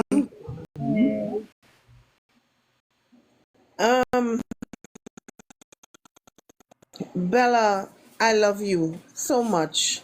And you always come, you always aim for the jugular when you get up here and speak. Because it's so true. I heard, I can't tell you how many times I heard women say, you have to make him think it's his idea. I hear women say, he's the head, but I'm the neck. And those things used to irritate every last atom in my soul when I tell you. Because I don't want to have to try to manipulate somebody to get them to do what's in their best interest. The fact that you have to do all of that just means that you and this person are not even compatible on an intellectual level. Why put up with it? I'm so thankful now that I've always been rebellious. You'll have no idea how grateful I am for being a pain in the ass. I'm laughing. Not wrong, Trini, because you have to go through all of these tactics to get them to do something, and it's still not going to be done under 3 business years. Right. what a business year. And I can't even hear what they're saying. You That have to chime in. Oh no, that's my nephew chiming in. Let me go Oh, ahead okay. and give me a second. I'm gonna put it to where he can hear it. But it does take 3 business years. What are business years? Is that like when they skip a year and one actually counts as that second year doesn't even count as a year? No, that second year don't count at So all. it's still one One. until like Yeah, 3 business years. until like this. I don't know why y'all doing this, entertaining the foolishness. I promise. Can I Child add Bella. something? Can I add something to Absolutely. that too? Okay, so what I notice is that when what happens is with men is that they don't want, I got the download of the light. So when women tend to shine, they don't want you to shine. They don't want people to see you. They want to be the one in the spotlight. They want all the attention, So I noticed that for myself, my gifts and who I am, they keep you in the back. They don't want you to be seen because they know people would be drawn to your magnet. How you're magnetized, and they know that they actually want to siphon off of that energy. And what we do is when we give them our energy, and I was thinking about what Trini said, when we give them our energy, it actually boosts them up. Like you said, we're the ones in the background. That's why they always say for every strong man there's a strong woman. They want us in the background, spoon feeding them while they're getting all of our strength. And then here we are just in the background, spoon feeding them while they're getting all of our strength. And then here we are just grew up because we were taught to pretend that they were strong. But we're pulling our energy Coddle back, them. and we're pulling that cord back. We're seeing what really happened. They really never grew up on their own. That's why they're crashing out and crying out and saying we hit the wall and saying we'll never be married, and they don't understand that some women, they didn't I'm just gonna say they didn't traumatize some women to they don't even care if they don't get married or form an attachment to that toxicity. And I think the beauty of is that women, the growth in women is saying I would rather choose me any day. Now if that happens for me, if something shifts in me to allow that type of energy in my energy, then I mean, so be it. But for women to find the comfort in balancing themselves and pendant, where they go back to what we can actually see what they were actually using against us is these verses in the Bible or in all these different books that they actually wrote, like laws to control us and to say, well, the Bible says that the man is the head and the woman is under us and all this crap. You know what I'm saying? When we begin to say, no, I'm the leader of my own self, they crash out even more because you're breaking that program up. So I land my plane right there. Thank you. Yeah, Uh, and this is Belladonna's nephew, and I, as a man, I'm watching this behavior, and it's making me sick and it's kind of left me frustrated for a few days because I'm getting older. I'll be 37 in a matter of days. I'm sorry, 38 in a matter of days. Um, and it's wicked to watch all these men act like this towards women, and is to call a spade. They just want to use a lot of you guys for your resource because they it's not that they lack the wherewithal to get it on their own. They don't want to get it on their own. They want to front like they get it on your own. And some of you like may know this. I have an example of somebody front like they have it. So when I was 18 in college, I used to have a homeboy, and he was dating somebody I went to high school with. And after classes, we would kick it before they dropped me off at home. And I remember one day he drove her car and act like it was his, but that was her car. The title and the insurance was her car. And I know we were children, and I mean like children, 18, teenagers, but that's one thing. Like he's using a resource of hers and acting like it's his. And they're basically, a lot of these dudes are basically mad that they can't use women the way they were once using women, like living off of a woman, acting like the house is theirs, basically mad that they can't use women the way they were once using women, like living off of a woman, acting like the house is theirs, act the king of a castle, but at the same time, that's not any of your resources. And I see dudes this and then make it seem that this is the normal. It confuses me because I was brought to do the opposite, have my own, work for my own and stuff like that. Now, it's crazy how I'm approaching 40 and a man having his own is lame per these dudes, you know? And that's all they really want to do to y'all. They want to just use y'all for resources and then act like they love you. They don't love you for you. They love what you can do for them. Yeah, you're right. They were taught how to covertly pimp us. Yeah, they definitely were. What I am happy about is that there are a lot of women that are waking up to this now. We can see it. I'm happy about this. But there needs to be more women, but they're going to have to wake up when the time is good for them, because this type of stuff, is hard to rip the mask off from somebody when they have gone through this level of conditioning for a very long time, if they are not starting to see the cracks in the foundation on their own. At least it's a little hard to get women to understand, why are you doing all this for this man? Why are you putting so much of yourself out to sell yourself to this guy so that you can be a wife? And all that equates to is a slave, to be honest. Unless that man is going to actually, unless he's a man that has evolved and become a better person himself, done his inner work, and unless he views a marriage and having a wife as a true partnership. And a lot of men, I even seen in one live when I put the word partnership in there, and it was like, marriage ain't a partnership. And I was like, yeah, that's your problem. That you do not view the contract, the business arrangement of a marriage, because that's what it is. A marriage is a contract. Okay, it's a business contract. And back in the day, people who didn't have money couldn't get married,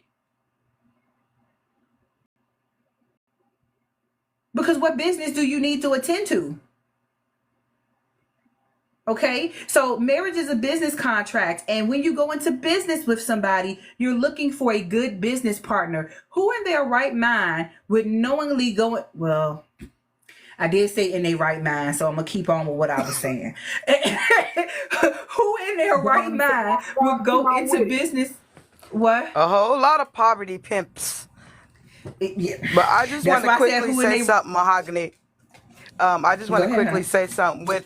In the lives that I'm seeing now, and what we're seeing is that men, a lot of these toxic men that are that operate in that low vibration, is telling women that we disqualified if we educate ourselves.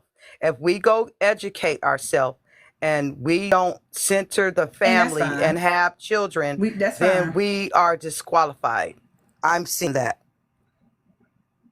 I completely agree with their sentiment. I think it is very, very integral for us to disqualify ourselves from being their slaves. I think it's very important for us to disqualify ourselves from being their muse. It is highly important that we disqualify ourselves from being used and abused by people that do not intend to treat us appropriately. I think we should disqualify ourselves. I'm happy to be disqualified. Ashley Rose just said, who wants to sign up for that? Like I said, you got to be in your right mind. And when you're in your right mind, who would want to sign up to say, yes, use me? Well, of course, there are going to be some pick-me's. Let them be on the front line.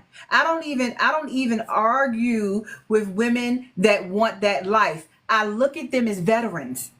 And sometimes you got to send your best soldiers out there to be on the front line, to take those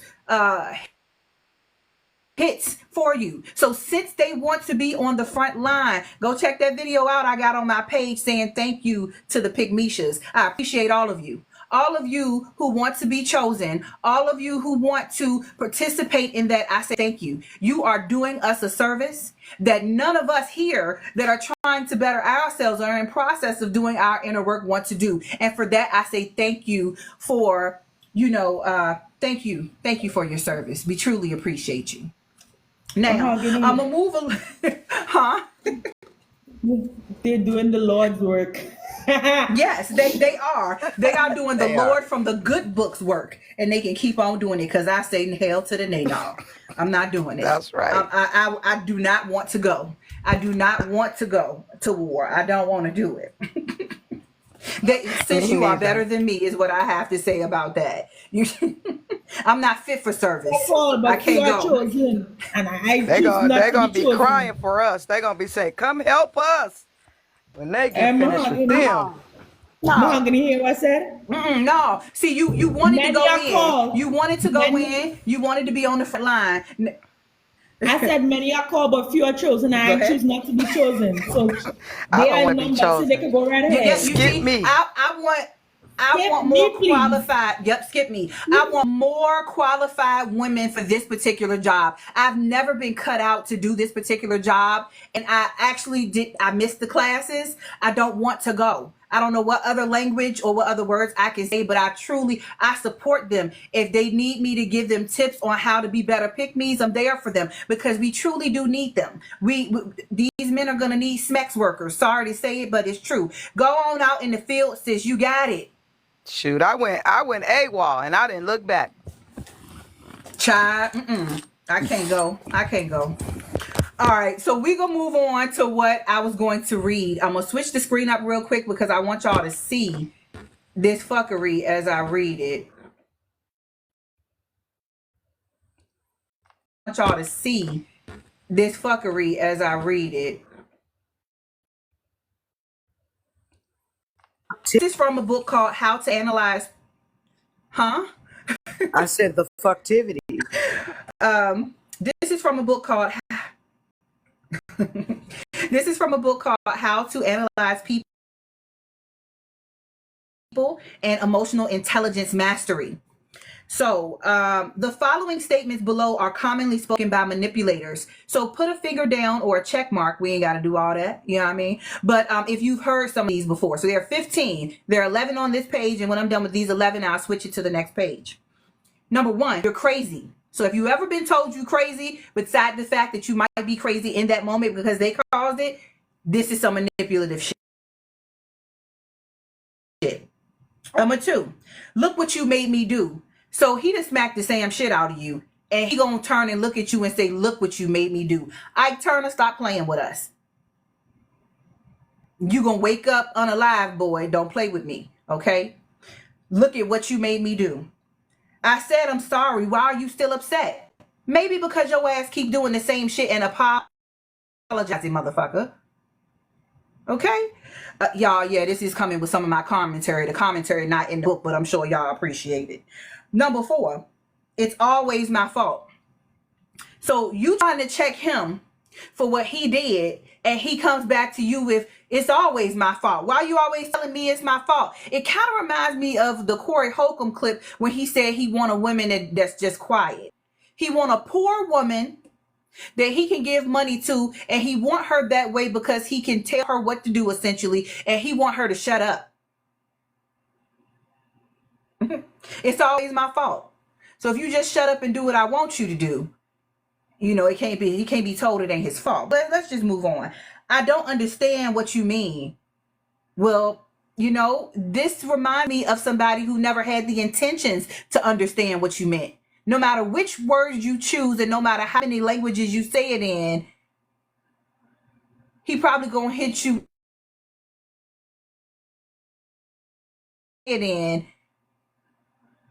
He probably gonna hit you. Understand. Take a long walk on a short pier with some sharks that are really hungry, sir. Next, you're too sensitive. Sir, maybe you're not sensitive enough. Maybe you don't care. I'm too sensitive. So this is what it says. Let me stick to reading the book. I'm putting a lot of commentary in here. Let me try to bring it back. Number 8, you're impossible to talk to. That's that Corey Holcomb shit again. You're impossible to talk to. So let me see here. I assume that when you're having a conversation with him, you have a response for what he's giving you. And because you won't sit there, shut up, and receive what he says as he says it, you are impossible to talk to because you got something to say back. But see, if you was young and impressionable and you didn't know any better and you were one of them women that had been groomed and caught at a young age before you knew who you were, you would be easier to deal with. You wouldn't be able to talk back. This is truly one of the main reasons why they prefer younger women. They try to make it seem like because you're older, you're so-called used up, and because you body count BS. Anybody who's talking that body count BS, please miss me with that. And they try to act like women's hoo-has get stretched out. Sir, we deliver babies that are 8, 9, and 10 pounds. That's way bigger than your elongated clitoris. Okay? There's no way that any stretching ain't gonna go back into place. If she know how to take care of herself, that is not a realistic thing to say. Sir, have several seats and shut up. You just don't want to compete with the other partner she has had. Okay? That's really what it is. You do not want her to know about herself. And so it's easier when she don't have other people. Anyway, I'll digress. Let's see here. I'm getting ready to follow you on that. Let's go ahead and keep it a lean bean. They want inexperienced women because they're trash in bed. They're trash. A lot of them got doorstopper. A lot of them have doorstopper Peter whackers. Bella. A lot of them don't know how to stir the tea in the teacup. A lot of them don't know where the man in the boat is. They don't want to be given instruction on. They don't want to be given instruction on how to please you.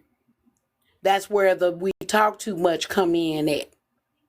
That's why we done rode too many bicycles comes in at. That's why they don't want the woman that is their age because we can see through they slow Bella, roasted you being bullshit. too sensitive right now. You being too sensitive right now, Bella. Why are you being too sensitive? You know what? I'm going to tell you what. Since I'm being too sensitive, you go ahead and kiss the lower left quadrant of my left butt cheek and keep it happy. But anyway. But number 7 says it was just a joke. That was just a joke, Bella. Why you see now you being sensitive about a joke? No, because here's the thing. Truth is in jokes. Facts. You know what? You're impossible to talk to. And that's because you ain't got the mental capacity nor the vernacular to be able to keep up with me. I thought you loved me. I once upon a time did, but clearly you're showing that you are unlovable. See, all you do is want to argue. I ain't finna argue with you. No, I don't want to argue. I don't want. No, I'm not trying to argue with you. I'm just trying to show you that who the fool is in this situation. See, number 10 says all you do is, and you just like to argue. See, you talk too much. That's the problem. You always got something to say. Why don't you stay in your place and be a woman and sit there and listen to what I'm telling you? I ain't got to listen to a motherfucking thing. The first thing, my place is every place. The place you need to be in is where you sitting at, and if you close your mouth, you just mad because that you can't put your dick in the mouth. That's why. See, it's women like you. And women like me hollering and you might have a point there, however. And you know what? And women like me are sexy as fuck. You just mad because my booty chooses the dress better than you can choose my clit. Because this how this shit goes down. You could be in one conversation and a manipulator will go down this list. This is why when you're talking to men on these panels, they got the same damn script. It don't matter what the conversation is. The script is the same. Who hurt you? Oh, you ain't had no father in the house. You know, it's the same script. They never come with anything new because all of them epigenetically has the same script in it unless they've done their inner work. Unless they've healed from their childhood trauma, unless they've healed from their mommy wounds and their father wounds, and even if the mother and dad was in the home, if they walked away and still had some issues, if they haven't dealt with their self, they got those same lines that all men, no matter what the topic that men are talking about, that women are talking about, men will come up in the panels and derail the conversations with the same stupid ass bullshit. It never fails. So we gonna move on to number 10, since all Bella did was just keep running her mouth. If you do this, I'm gonna pop you in your mouth if you keep running it. And you know what? If you better make sure that you knock me down when you pop me, because I will deconstruct you and put everything of yours on your mama's porch and drive off. Well, I don't want to be deconstructed, so I'm gonna wait till your ass sleep and pop you in your mouth. Try it if you want to. I'm gonna wait till you sleep. That's all right. So I got all types of things up my sleeve. Play with me. I bet you do. I bet you do. That's all right. I know how to run fast. All right. So number 12. What the girlies need to have. That is the energy that the girlies need to have. What Auntie Bella need to have. That is the energy that the girlies need to have. What Auntie Bella listen, y'all. Absolutely. This is divine role playing here, okay? Okay? Number 12. Why do you always think like that? Every time I come talk to you, you always got to think like that. What's wrong with you? Why you got to think like that? Well, I'm going to tell you what's wrong with me, because you don't think of nothing. The only thing that's running around in your head is dust, sand, and rats. Sorry if I'm not perfect, because you walk right into that one. Well, nobody here is perfect, but we can strive to be perfect. But according to you, your black ass ain't been perfect since you crawled into this world. And see, that's why people don't like you. It's your damn mouth.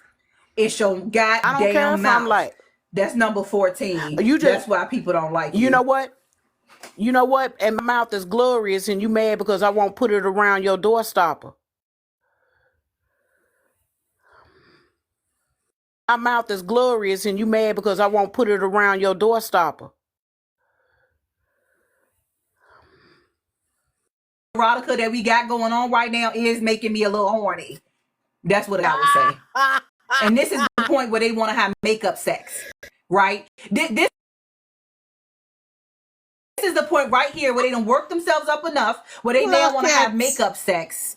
Clock it. They want to have makeup sex. And so let's imagine what would happen if you allowed them to have sex with you while y'all had this back and forth. You angry, he angry, right? And some women be like, ooh, makeup sex. It's the best thing.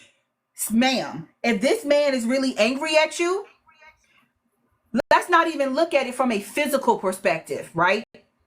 You may get something out of it physically, but if he's really angry at you and y'all engage in sexual activity, he is unloading all his anger and all of his energy inside of your womb. And now you going off the next day with that energy he had, and now you at work or hanging out with your friends and you gotta see what's going on with you, and you can't figure out where it came from. Because you allowed him to empty his clip inside of you, and now you walking around with that same energy that was just in him. Yeah, we gotta learn. We gotta learn that dynamic of managing ourselves. Yeah, because he gonna try to knock your cool pappy right on up out the motor mount. He gonna try to knock it right on up out the motor mount because he madder than a one-eyed snake in a dust storm, especially because you done bested him verbally.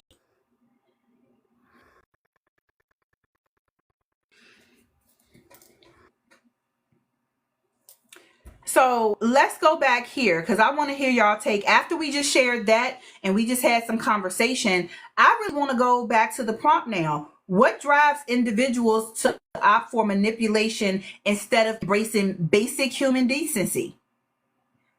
We gonna start at the top and work our way down. If y'all don't have anything to add, when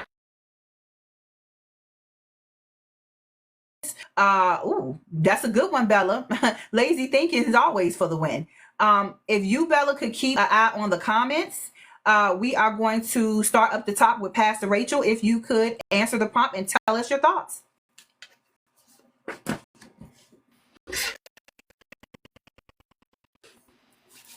Hey again, everybody. This is such a good question. And, before you put up the prompt, you were talking about intimate partner violence and all of that. And I wrote down some things. I think at the root is three things. Not knowing yourself, which is the biggest part of it, or the second biggest part of it, because the biggest part of it is the patriarchal programming that we are all subjected to. We were talking just a little while ago, and somebody was talking about, you have to be nice and all of that. And that is part of the patriarchal programming. You have to be likable. So when somebody says to you, that is going to cut somebody who is not healed, who does not know themselves, that is going to cut them at their core, right? And the thing is that the patriarchal programming is all about manipulation, right? So manipulation is all the person knows. Yes. That is all that they know. They don't know outside of not being manipulated, right? So it starts from young, when you're children and your parents manipulating you into doing things, especially like when you are part of a large family and you're probably like one of the oldest children and you become parentified and things like that. That plays a major role in the way that you see the world, in the way that people treat you, because you begin to think, well, this is just normal behavior, right? And the part about choosing human decency over manipulation. I wrote this down, right? What is human decency? And that's the crux of this whole conversation. What is it? And because we've all been socialized to think that, men are supposed to be providers and protectors and blah, blah, blah, we are programmed to think that human decency, basic human decency, especially from a man, is him being non-violent and providing. Right? So we have a very myopic way of thinking because of that programming. So we don't see outside of that. Once he not beaten me, well, all right, he's a good person, he's a good man, he does still provide, I just get money all the time. We don't see the manipulation as being abusive. We don't see the cheating as abusive. Well, he just come home to me, so he still love me. We don't see the financial and the verbal abuse. Oh gosh, he was just angry. He just a little drunk. He had too much to drink. We don't see those things as, lacking in human decency. We put this provider and him being non-abusive as the what is the pedestal. We pedestalize that and say, yes, that's a good man. So that is what I think at the core of why people choose to be manipulated, rather than, because if you ever notice, like you're talking to someone just randomly and you say, but especially like a woman who they're telling you something about their relationship, right? And you say, but that's abusive. No, my man would never abuse me. He's just excuses one time, right? So yeah, that is, to me, that's the basic, what is at the core of people choosing that, because they don't want to see that, they don't want to have that image of that man or that person shattered, because you see in the truth. of what I'm saying to you, that is abusive. Him coming to you in the night when you're sleeping, that is grape, sis. Regardless of if that's It your is. husband, that's grape. That is going to shatter her to her core because she does not Unless you believe that. communicated to him that You that's something you understand? like, unless that's something you communicated to him that that's something you Yeah. like, it absolutely is great. Absolutely. Yep. Hey, Big So Fight, those are my thoughts. aka Lil Scrappy and Millennial Grandma. Thank you so much. Thank you, thank you, thank you. Let's see here. I'm keeping an eye on the comments, but I want to give the panel an opportunity to respond to the prompt. So, Trini, you are up next, love. Thank you. What drives individuals to opt for manipulation instead of embracing basic human decency? Like I said in the comments a while ago, the matrix that we live in came directly out of the male mind. Therefore, all of these dysfunctions that we see occurring amongst us as people is inevitable, in my opinion. Men live in constant fear and insecurity. They live untethered from reality. They need fantasy. Like our friend, My Divinity, loves to play this song, and she's got me to fall in love with it. The land of pure imagination. Men, that is where men need to be. Men create fantasies and invite women to share those fantasies with them. And that is why they understand that when we love them, they get the best out of us. When we buy into the fantasy, we will lie to ourselves and they don't have to lie to us anymore. That is why when a woman is with a man who is abusive, as Pastor Ray, ourselves and they don't have to lie to us anymore. That is why when a woman is with a man who is abusive, as Pastor Ray, she will attack the woman and not lay any blame at his feet. Because in doing so, it says something about her. So she can't lay blame at his feet. She has to attack the woman. Is the woman jealous and the woman trying to mash up she good living and all this kind of. But listen, we see it in the Caribbean all the time. Women are they remiss to lay any responsibility on these trifling men that they saddle themselves with. Excuse me, y'all. But for me, that is why, because men operate from that place and because the entire society is constructed based on the male mind, women, men, everybody will operate from these paradigms because they think it works. They think it's the only way to get their needs met. And it's through subterfuge because that's where men reside. The male mind is a dark, abysmal place, especially when they choose not to self-actualize, when they choose not to do the work that is required for them to elevate themselves. And when women, the thing about it is, I always notice something. It's like when women act like men, they're even worse men. If that makes any sense. When women And are that's what male, wait, I want to stop you right there because it absolutely makes sense. Women do everything better than men. So that means when we go dark, we go dark. Yes. That part. I remember growing up and looking sometimes at movies, right? And the female character or the female nemesis, and I would always be wanting to see her get her comeuppance, you know, because they would always, it would always just seem so totally against what I see as feminine, what I see as being a woman. When I see how the writers write these female arch villains, it is horrible. And that's what they want to portray us as in the world. If you listen to some of them on these apps, they literally project all of the most negative things about themselves onto women. I'll say it again. Hell hath no fury like a woman scorned. They have been trodden that lie around for millennia. And we have seen that women do not behave like these annihilators. So where does the fury really come from?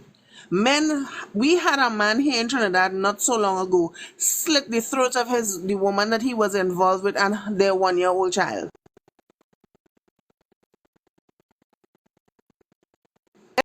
If that wasn't fury,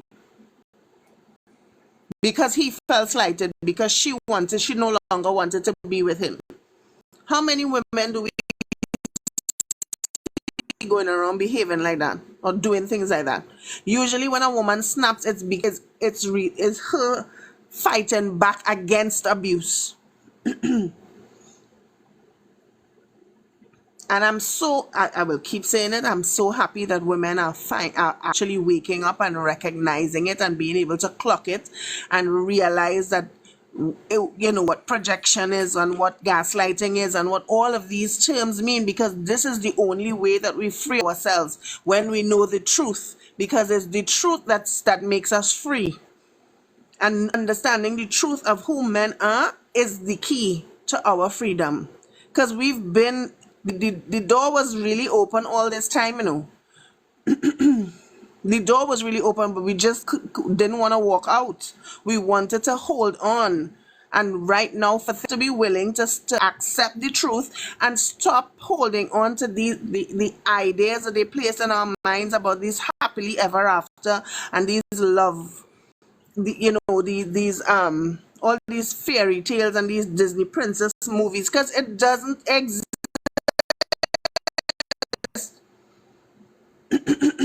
And anyway, I'm off my soapbox. Thank you. Okay, thank you so much for what you added, Trini. I truly appreciate your perspective. Thank you so much. Ashley typically would have been next, but I see Divine Isis raised her hand, and you go ahead, go first, and I will then go back to You can Ashley let Rose. Ashley go. Ashley, if Ashley Okay, wants to I go, thought she you can were go letting me first. know you needed. You can go, Isis, because I'm still taking my notes. Go ahead. Okay.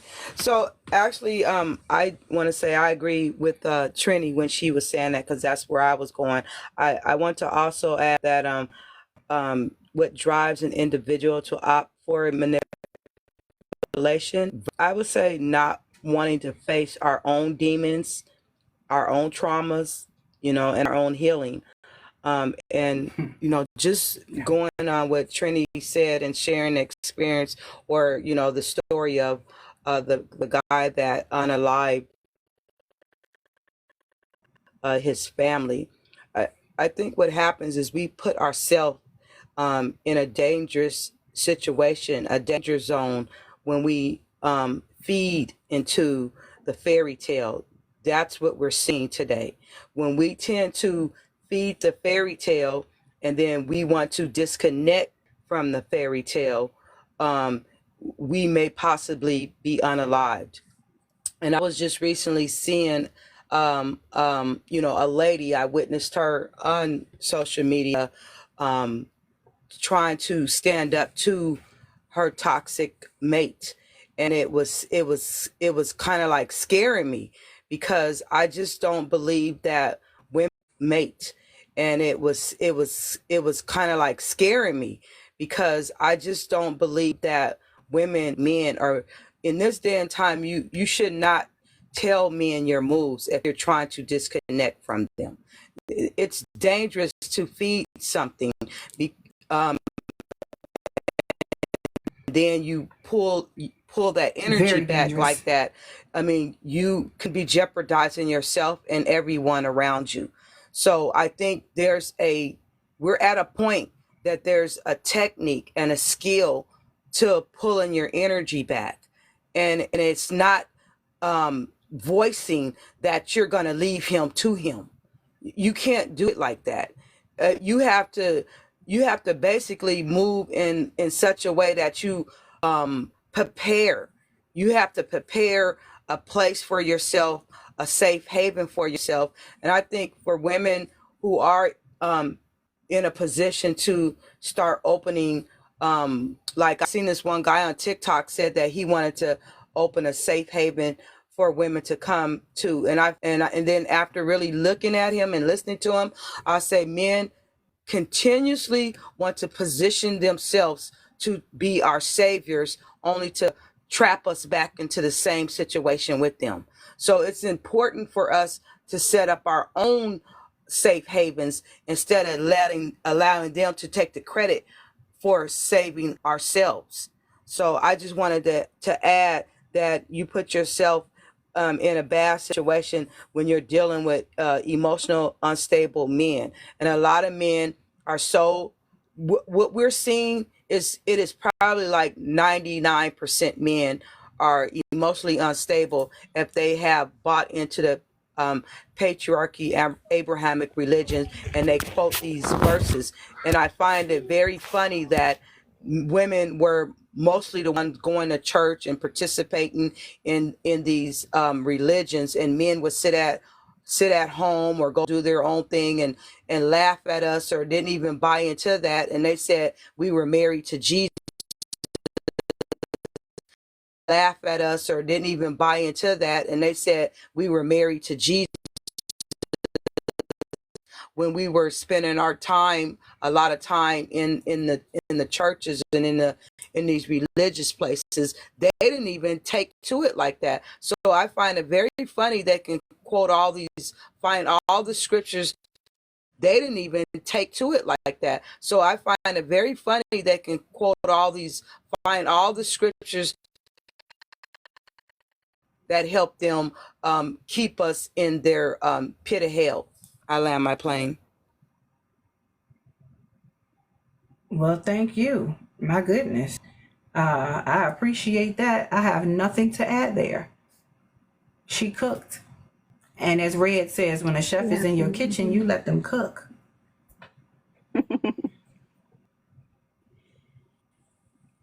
All right. It is your turn, Miss Ashley Rose. After you, it is, I'm trying to switch this grid. After you, it is Love, Life, Fashion. And then we will get to Bella. When we get to Love, Life, Fashion, I'm going to show you the previous prompt so you can respond. This prompt. Show you the previous prompt so you can respond. This prompt. But go ahead, Ashley. Okay, so I will start by saying that basic human decency is hard work in and of itself. The ability to even have decency in this challenging world that we live in is anything but basic. It is so much easier to be a liar, to cheat, to steal, be lazy, and to wear a mask rather than show your hand. And I've observed that the amount of work that someone will put into pretending to be a decent human being is unmatched. And I also feel that if a manipulative person would use that same amount of time and energy and actually work on themselves, they could develop strong moral character, they could exist as someone who's trustworthy, and they could become a safe place and create opportunities for themselves, genuine opportunities. So what drives individuals to opt for manipulation? I suspect that it's community. It's a desire to be accepted. Community is closely related to survival, especially in times of crisis. But these people know that their shady Sherman behavior is absolutely unacceptable. And as quiet as kept, they don't even accept themselves. But because belonging is so closely related to our ability to survive as human beings, the next best option for someone who refuses to do their shadow work is manipulation. And I do think that a lot of this stems from childhood. I think that as young children, we are taught to manipulate our parents to get what we want from them because we literally need them to survive. And then a lot of times we grow into adulthood and maybe there is a pride in your ability to be manipulative, but it really stems from not being able to say the thing out loud in front of the person that you need to say it to, asking for what you need, setting your boundaries, and being genuine about who you are, how you feel, and what you desire. And I land there.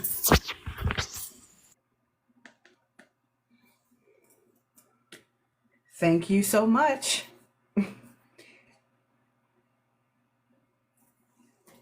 So I'm gonna try to hold my notes until the end.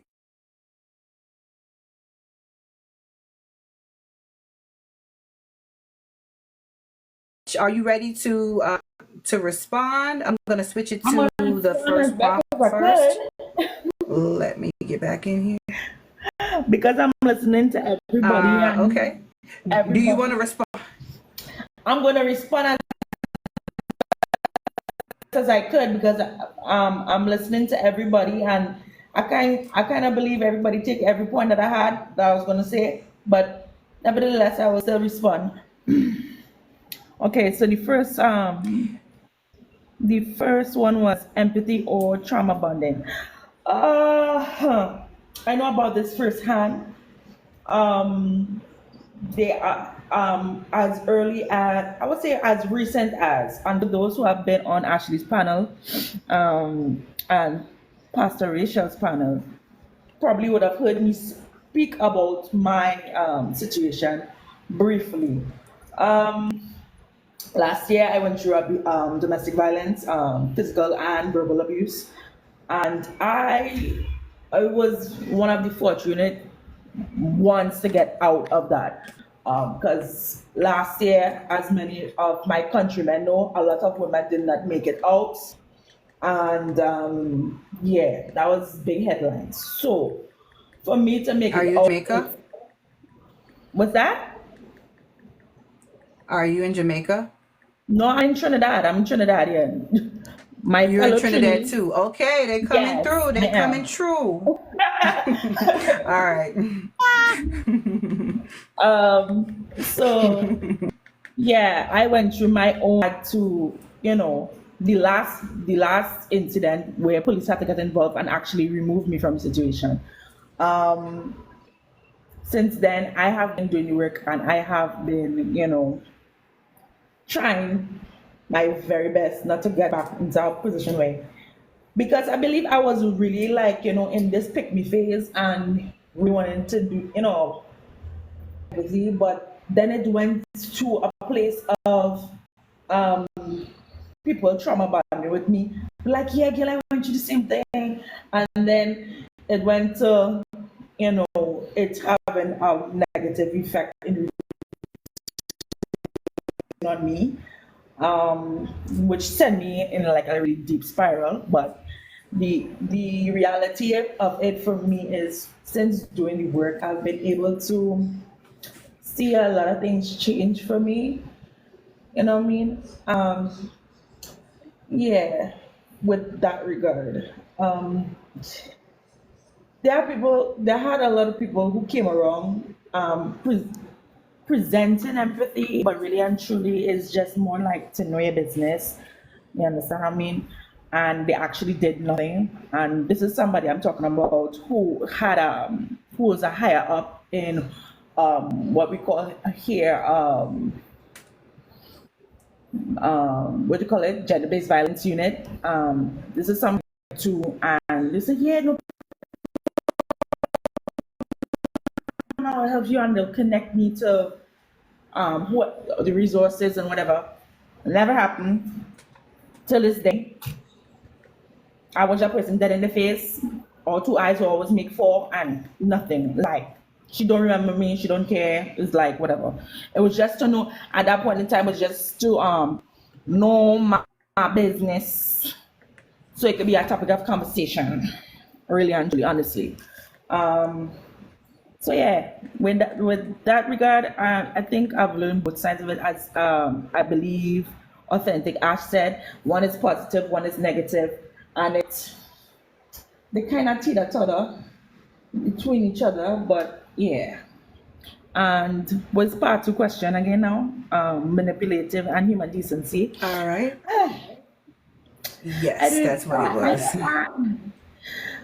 With my not so great of an ex, as a random example, I believe yeah, the human decency thing is what he was before he became what he became.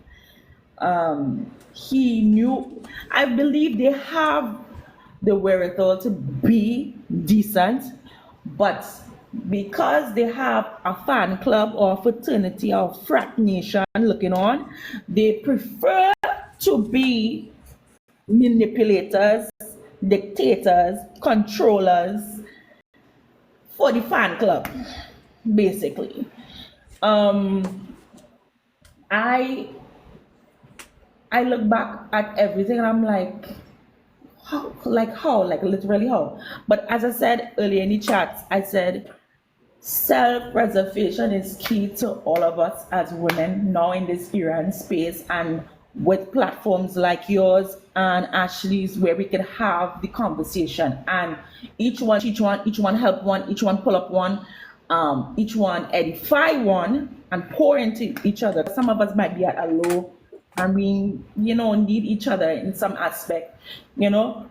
At rooms like this we get to understand, like, hey, it's time to really kind of break the mold. And where Pastor was talking earlier about us as in the Caribbean, how our culture has us growing up, where our fathers or our parents will be the ones like manipulating us to do certain things or be a certain way. I grew up with I would say my father being I think when they say we date men like our fathers, I literally believe now, looking back at the catalog of individuals, the male specimen that crossed my path, yeah, I could safely say that is exactly it. I've reached a point now that really and truly I don't even want to look at one, see one, smell one, sniff one, be around one, conversate with one, date one. I don't even want to be around. I can't do it.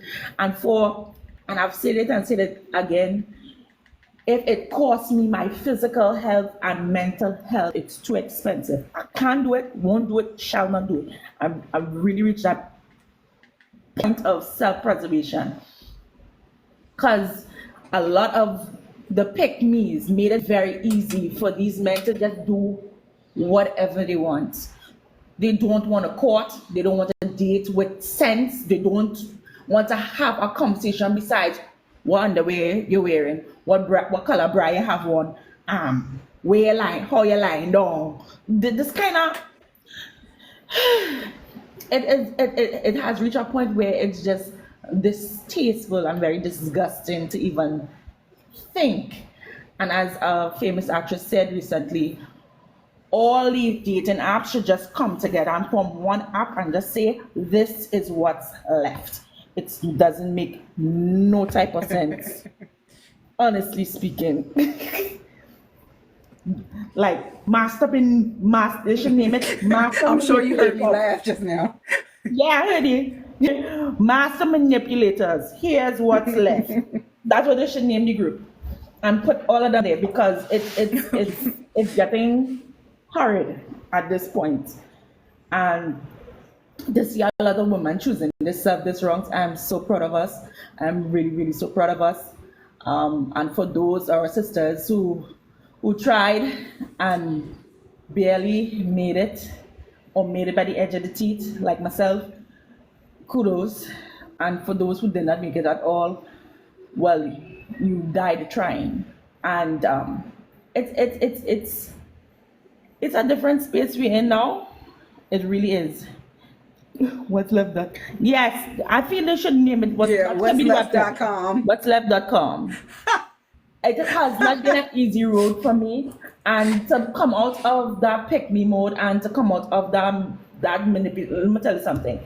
For me, and to come out of that pick me mode and to come out of that manipulation. Let me tell you something. That 15 sayings of manipulation list, I was all 15. All 15. And from me, well, with Auntie Bella, that's the script. I was taking some notes. Auntie Bella said some rebuttals there that maybe mine might be too spicy to say on here, because I think the Caribbean within me, the Trini within me will say something worse than that. But yeah, along those lines, for most part. Yeah, but I was all 15, and to have one actually say, but you're not making yourself marriable though. So like I say, what makes you think you are going to be a good husband? Like who died and make you king of everything? Like honestly, like how? Honestly,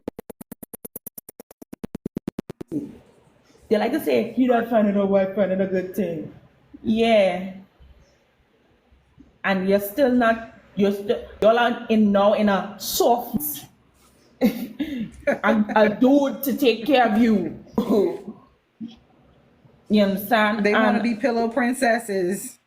there's not they want to be passenger princess, pillow princess. They don't want to work. They want to stay on as divine. I said we came from an era where the women will go to church, and we're still in that era, mind you, where the women will go to church with the children and the men will be at home scratching their nutsack, and it's what happened to y'all to want to be the so-called leaders of creating the construct that y'all are the leaders, y'all are the kings, y'all are the yeah. And here we are today. Same old state and getting worse. Worse, as we just say. So yeah, I think I will land my plan there because now I think I am in. So yeah. All right. Well, we've been enjoying the ride, so we appreciate. You're welcome. Yes. Okay. All right. All right. Can I add something to that? Sure, you can. Absolutely. You're next, hun. Well, we didn't hear from you Okay. earlier, but absolutely. Absolutely. Go Well, ahead and add in.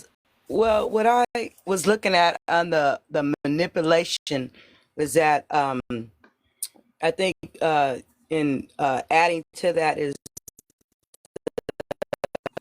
the lion that they add to saying providing and protecting us. I can't stand this providing and protecting us manipulation tactic. It's contradicting to the human decency that they portray.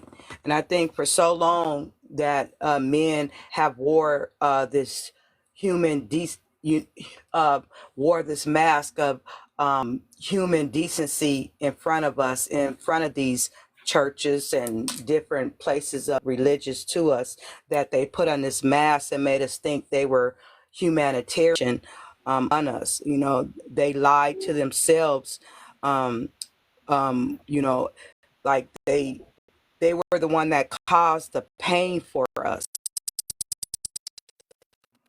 women and girls, and then they turn around and say providing and protecting us. And I think this is where I know that women who get it don't listen to their lies anymore on when they come and they use the manipulation tactic of you will not have anyone to protect you in your home if you do not choose us. But they won't accept the fact that the same demon or monster that claims to protect us is the one who is actually the monster in the home that is actually harming us. So it's like everything that they're saying is a contradiction.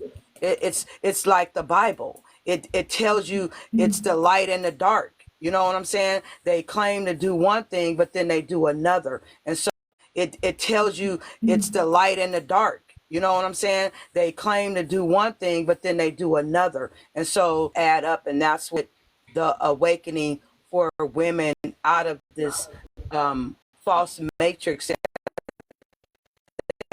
they led us into is the mask of contradiction. So I'll leave it there.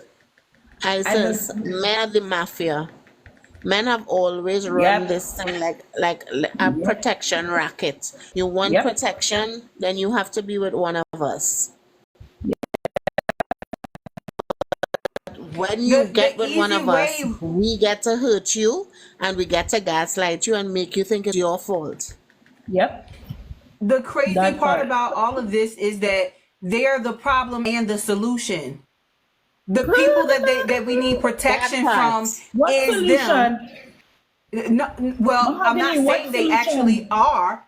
I'm not implying that they are the solution. They're trying to sell themselves as a solution when they're the ones creating the problem. Sir, why would I need protection if it wasn't another one of you trying to do something to me? Exactly. Mahogany, I can add this part quick. Safe ever with a male. Any of my relationships, and especially with that last one showing proof of itself. Duh. I'm clearly not safe with y'all men. I don't.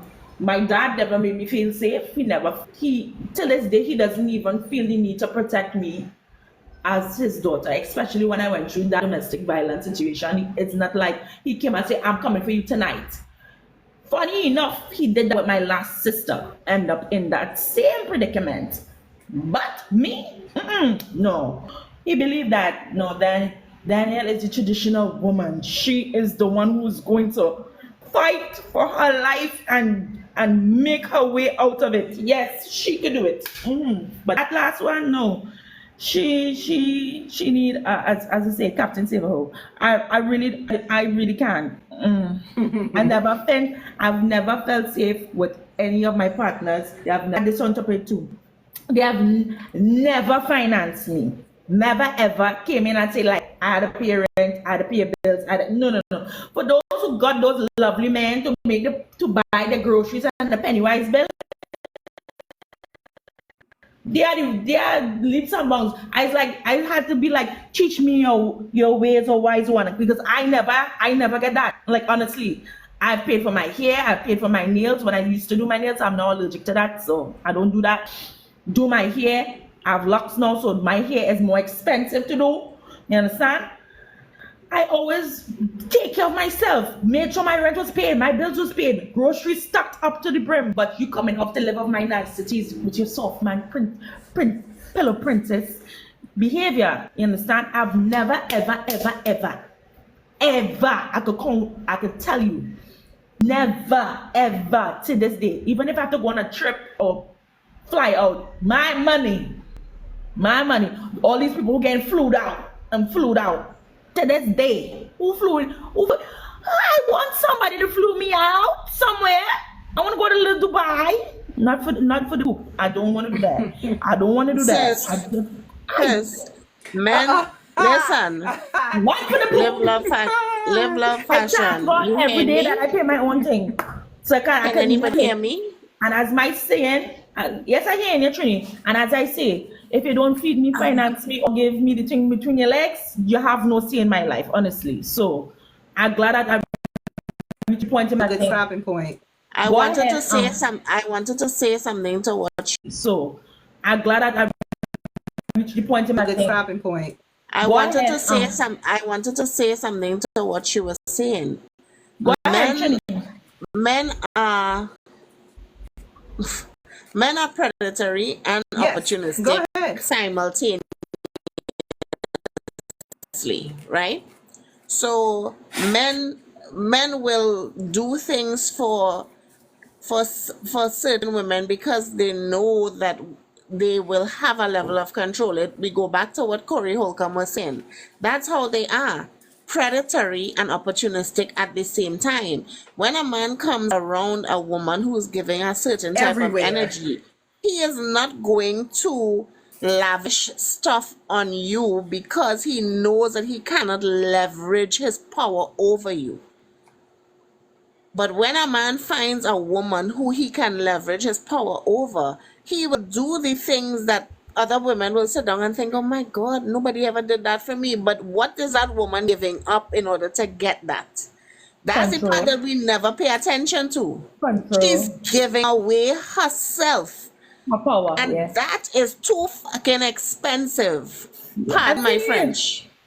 No, no, you're right, Trini. Giving away yourself is expensive. So that's why I say, in a sense, I'm very thankful that I never give that sense away. But in other ways, I guess with what happened, I had to say I did it to some degree, but I didn't give that aspect of it because I controlled that part of me. And it's like, oh, she can handle she own bills, she can handle she own thing. So she really don't need me then. This kind of way. So, yeah, go ahead, Divine Isis. I think You're she next. spoke earlier, so unless she had something Yeah, quick to add, Auntie Belladonna. Bella Let's would move be on to next, Auntie unless I'll just Divine say Bella. Isis something has. real quick. I'll just Okay. Yeah, I'll just say something real quick. And Trini, you're right. We have what men has programmed women is to something. I'm looking at their words that they're using. They program us to feel that we need them. So they use this need, this code, and to translate that need is a form of codependency. It's not a need of helping us to grow. They don't teach us. They talk about provide and protect, but to me, you should be teaching us how to use pew pews. You should be teaching us self-defense. You should be teaching us if you're not there, because you're not going to be with us 24 hours. They forget about the 24 hours. I mean, it's going to be a time where you're not going to be there. They're only They looking at the haven't time that forgotten. They haven't forgotten. They never came with the intention of being protectors or really Exactly. providers. Men are self-serving. We got to accept that they don't no, operate on the same I operating system that we do. right, right. But what I'm saying is that what we're seeing is their definitions and our definitions are different. This is what we're clearly seeing. They have their own definitions. We're their definitions don't align with our perspectives. Those that are healed and are healing and that see through the BS. And this is where the crashing and the women that do wake up right up under them, it is dangerous because you know what what I'm learning and what I'm seeing in women who wake up that are attached to them, what all men see is once your eyes begin to open up, they can feel your energy shift from them. And that's where it becomes dangerous too. Because now they're saying, wow, she's seeing me for who I really truly am. So they live in this fantasy world and they want us to live in it with them, of that they can and this is why they're asked this was is why they really look into you and they try to see what can they use to fake like they're giving you certain things when they're really not giving you what you really need. They're not really sustaining you with the things you really need. And I not giving you what you really need. They're not really sustaining you with the things you really need. And I just think this is the way patriarchy have always been. And then for they lack understanding on that the matriarch lack understanding on that the matriarch is in existence and that has always been here. I mean, and it's a deeper level to that in the fact that they don't appear to do the work to raise their high vibration. They are comfortable in living in a low vibration. And they Yep. want us to live in the low vibration with them. And so for as humanity, when we raise the vibration of humanity, this is what is happening on the crash of them. We're beginning to see those who have not done the necessary work or is not doing the necessary work is when their vibration is low. But I really do feel empathy for the sisters that are caught in under them and are waking up and say, God damn, I am attached to a monster here.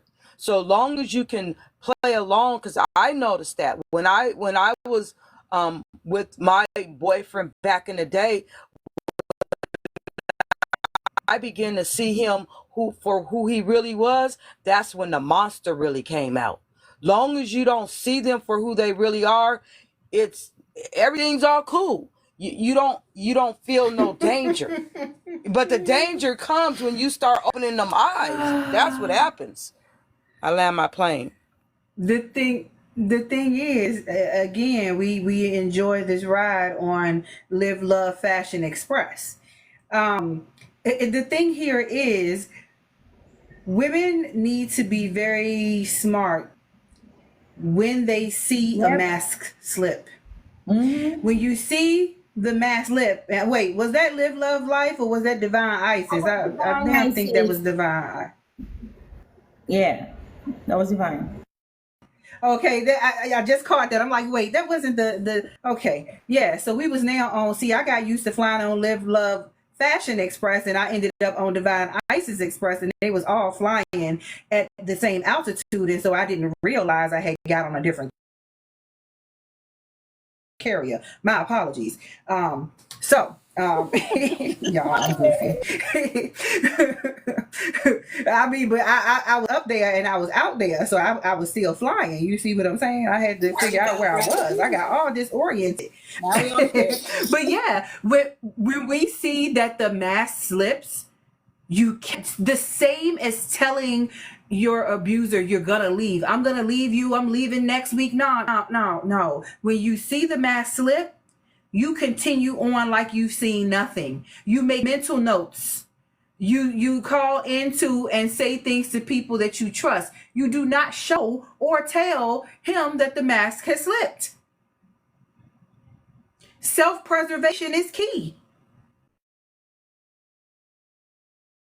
If this is a friend you've grown dependent on for them to keep your child, take care of after school activities or whatever it is, if you have to utilize them in some capacity and you're going to have to make plans to replace that, do not address it until you are ready to make your move. And in most cases, it's best to make the move and just don't address it. Because a lot of people will gaslight you. For example, I had a friend that in relationships, you will try to address the issue that's being shown in the relationship. And I would tell her, sis, you done been back and forth with this situation. This time, since you say you've made your decision, do not leave room for conversation. Say what you got to say. Make your plans before you say it. Say what you say and then keep it moving. The minute that there's going to be a conversation around your decision, you're going to walk away with a different decision. How do I know this? Because it happened 3 or 4 times before. So you allow him to change your mind. And in the process of changing your mind, he starts telling you how you did something wrong and how you interpreted the issues with him when it was really was you. The gaslighting hits. Got you thinking that you're the person in the wrong because why? He needs you. He wants you there. He wants to utilize your energy and your resource. So do it. Once you decide this is not the situation for you, plan your getaway or your escape or you're moving forward, go ahead and do the thing. Have the conversation to let him know, yeah, this ain't it. And if it's something where it's abusive, don't say nothing. Leave when his ass go to work. But what you don't do is tell somebody I'm going to do A, B, C, and D when your life could be on the line. That's no. You don't warn, you act, and you move in silence. Okay? Belladonna, I would say this. I did not. And Mahogany, I would say this. I did not get that opportunity. I was actually. And Mahogany, I would say this. I did not get that opportunity. I was actually. The last episode happened when he tried to literally. You know how in them horror movies, he like tried to break down the door and it see like the door bending and cracking. That is exactly what I was seeing in front of my feet, right? And I was on the phone with his sister, and his sister is the one who called the police, right? And she's like, well, Gail, you had to fight today, no? You had to find something and fight back today, no?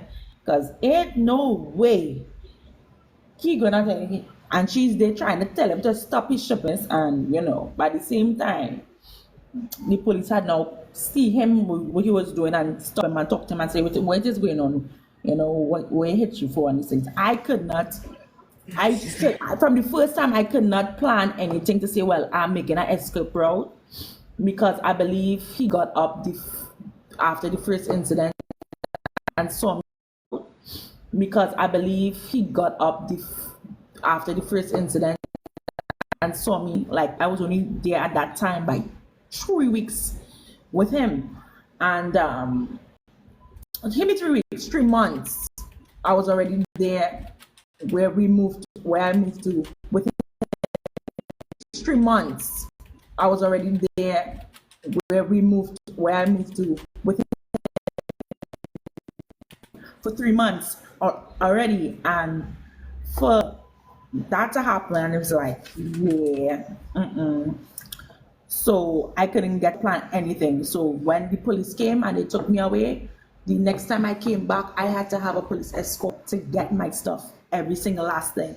I did not leave as much as I hear playing there. Certain things that I left there is because I don't want that type of energy following me. And it's something like that, I would just leave it there because, yeah, you could have that. I don't want that let that energy, whatever energy and whatever it is attached to you, with you, like, keep that. I don't want that wherever I'm going, so I couldn't plan. Everybody else probably had their escape route, make the chess moves, but I couldn't do that. But the next time I had to go there, I had to go police escort. And I'm not talking about no normal pew. I'm talking tactical police officer. Because, yeah, where I was is kind of like, I would say, a danger zone. So therefore, I had to go with that type of artillery behind me because anything could have happened. So, yeah, for those who could have make plans and go when he gone to work, like, yes, jailing enough, I can't do that. And I did not do that. That was not. For those who had to go right in front of the face, because they had an incident here in my country where a woman did that, and she went in a room to get something, and he was in that room, and he locked the door, and the police couldn't get to her in time, and, well, she passed. So, yeah, anytime I moved to any part of the house, the officer was with me. He wasn't playing that. So, yeah, I didn't have that luxury. For those that... Well, I am happy that you were able to get out of your situation. I'm happy too. I'm happy you were able to get out of your situation. Every situation is different. Yeah. And here in the US, things are a little bit different in certain situations. In different countries, there's a lot more going on. There. So I definitely do understand that. See, in your country, there's still a lot of things, yes, but you all still have access to getting firearms. You all have better access at getting firearms, better access of ways and means to protect yourself. We don't have that. They were trying to put into law for us to carry a pepper spray for 6 months only and have a piece of paper saying that I'm licensed to carry a pepper spray for 6 months. They were trying to do that here. And that can't even stick. To some degree, the only women that they might allow with a firearm, and that can't even stick. To some degree, the only women that they might allow with a firearm is business. And how I know that? Because I work in the judicial system. So I know about those who have to carry firearms. And those are the only persons who are licensed to carry women licensed to carry. For others, is business, high-ranking women to carry. But us common folk, yeah, the moment we have a firearm, we're a criminal. Us common folk will be called a criminal if we carry a firearm. You understand? So I commend that you all get that opportunity to do that and get to go to learn proper gun regulations and stuff like that. We could do it, yes, but at the same time, they're going to make it hard for us to be licensed to carry here in our country. in my country. It's totally different. And I know Trini could back me up on that one for real. Because I thought about all of that after, because I tell myself like maybe he's gonna go into plan and I know he is, I could come and get you now and see that I wasn't playing. And now that I have moved to somewhere else totally different, I don't let nobody know. Nobody, not even my parents, because at this point I don't know what is the motive with who and what and where and why. I just cut off. I go home, I go to work, I go to church. That's it. That's my routine. I have class, and that's why I move. I like cut off everybody. Those who I told is one of my girlfriends who's flying out soon. She knows where I'm at, and my next best friend knows where I'm at. Other than that, nobody, absolutely nobody, nobody, not even the area. You understand? So that's the point I've reached, and where I'm living to is not to say well as normal. Somebody could easily walk in. It is high class, like access, where you have to use a key card to get into different parts. They can't get in like free willy unless somebody let them in, like, oh yeah, you living in the building, this kind of way. We are here as neighbors, very private into some degree. At the same time, we look out for one another, so we try not to, yes, divine, nobody, not even my shadow know where I am. Swear to God, I didn't tell nobody, because at this point everybody have a and his mom feels like some way. So somehow, here's the thing. Go ahead, Mahogany. Here's the thing. I want people to make sure they're hearing what she's saying, because I've tried to talk to, I'm not directing this at anybody in particular, this is a general statement.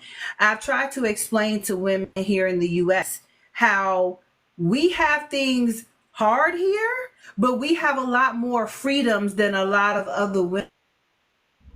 Yep, y'all women do. in other parts of the world. And just because women look like us don't mean they have the exact same access to things that we do. And a lot of women in other places around the world actually look to us as to like they get inspiration from us when we're talking about the things like we're talking about tonight, and we're actually doing things to make changes for more benefits and freedoms for women. So I just want to make sure y'all really hearing this example that she's sharing. It's more legal for us to carry on insecticide like bug spray. it's more feasible for us to carry around that than a pepper spray, because we will get arrested for carrying that. Well, but some of us, bug spray is an aerosol. If you add an aerosol with a lighter, it can have some effects. Yeah, I know, but that's what I'm saying. We can't have certain. I'm being sarcastic, but then again, I'm not, because if you keep the bug spray and a lighter next to the door, if you need to use it, it can. Yeah, keep it handy for a little bit. Yeah, sometimes you gotta improvise. And I'm right, just improvise, because this is crazy. We have to do better collectively in terms of women's rights everywhere. Anything aerosol, anything rubbing alcohol, anything that burns, we have to use it. Something. And we had to become creative. And I know that they brought these people here recently started to sell self-defense keychains and all these things. And well, they got in popularity, and as soon as they got in popularity, they put a ban on certain things, because like these men started to realize we have these things. Wow. And started to target us even more. And it's crazy. There is someone in the comments that you can reach out to. She has some more tips. She put in there. She has some more tips. That's Ash, authentic Ash. It might be better. Has some more tips. That's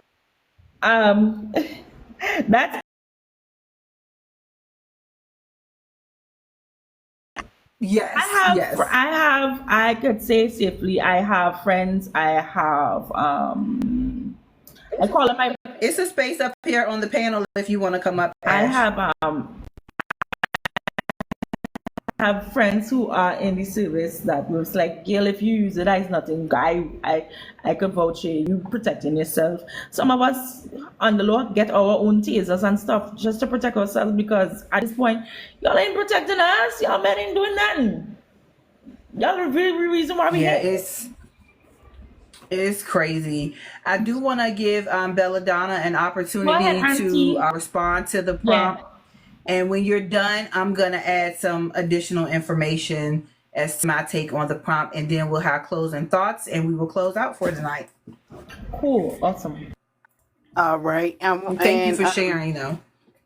Absolutely. I'm going to first speak to what Divine Ice is, why they're not teaching us how to use the hand cannons. Why would the hunter teach the prey how to defend itself? Mm-hmm.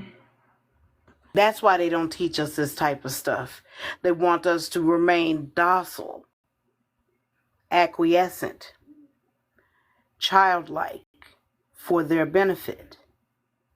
Now, what drives an individual to opt for manipulation instead of embracing the basic human decency? Basic human decency would mean that you would understand your own humanity. And if you understand your own humanity, you would understand the humanity in others. The manipulation is a tactic that they must use because they are not happy with their true self. And they understand that if they show their true self that they are not pleased with, that you would not be pleased with them either. So that's why they throw up the smoke and mirrors and use bait and switch. That's why they probe you for certain questions to find ways to get in and get next to you. For starters, if you're not impressed with the trinkets, the outward packaging of them, the vehicle that they drive, then what else do they have to offer than empty promises and broken dreams? And so they will come with you with the fairy tale, someday my prince will come. And once they have gotten you roped in, the true them comes to the front. And they will sometimes even say to you, well, I only did that so I can get you. Now I ain't got to do that now. I got you. And that's why they prefer to use this tactic. They don't like themselves.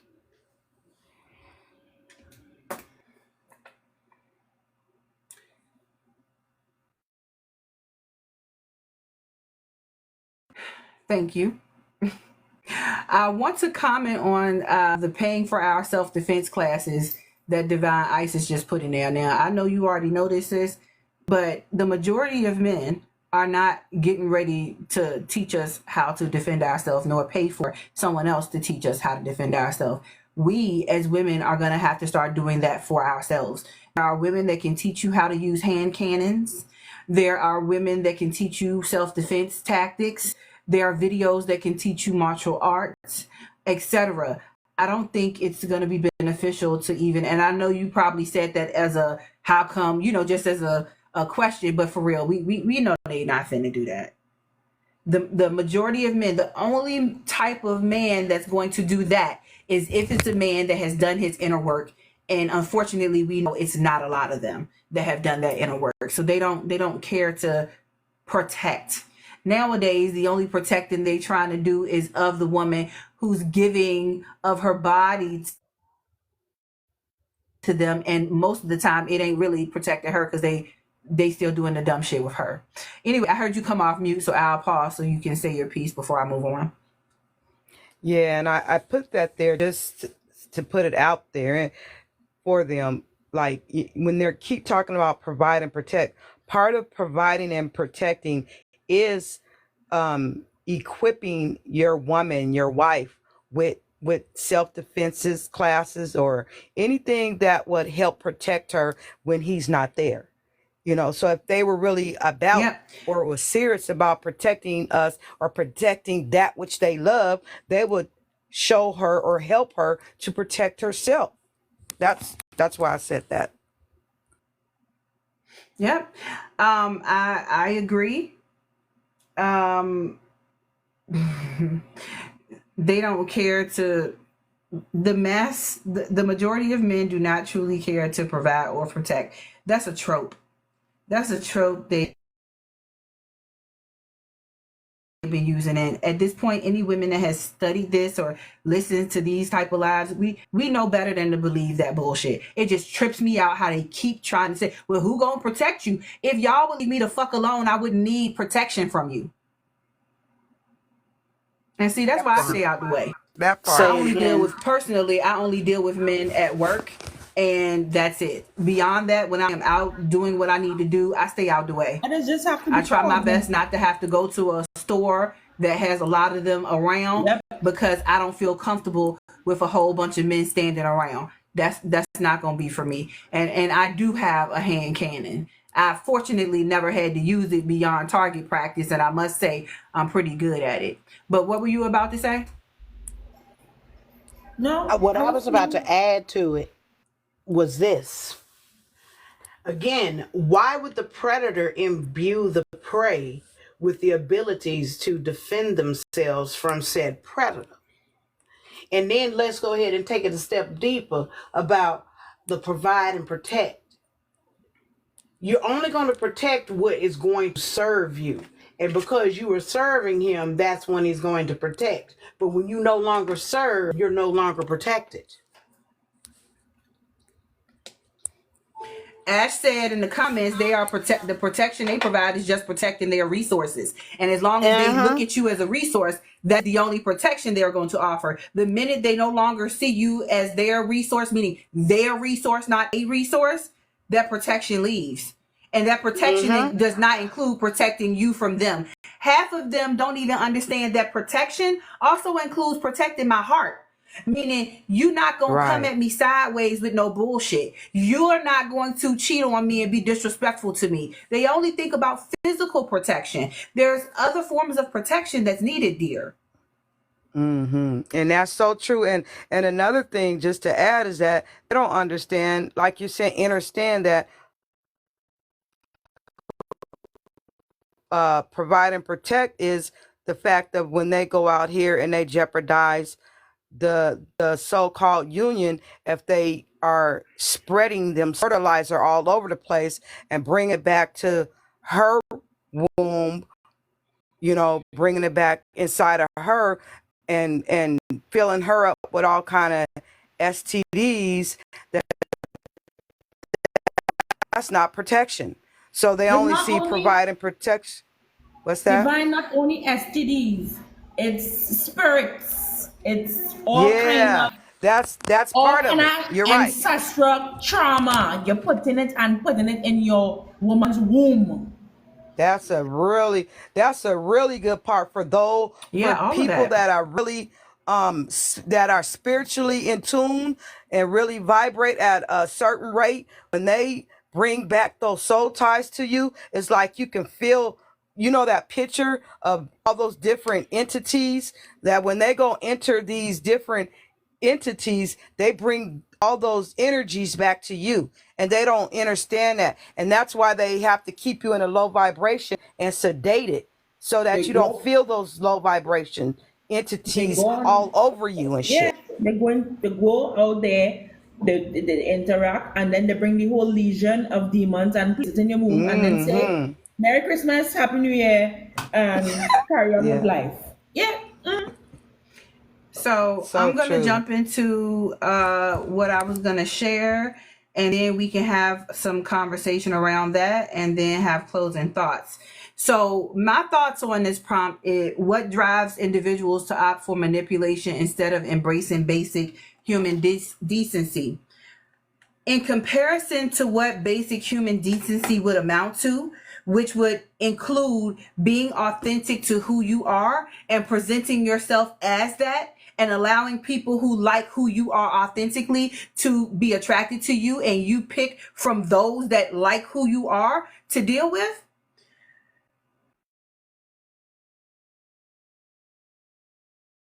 Deal with.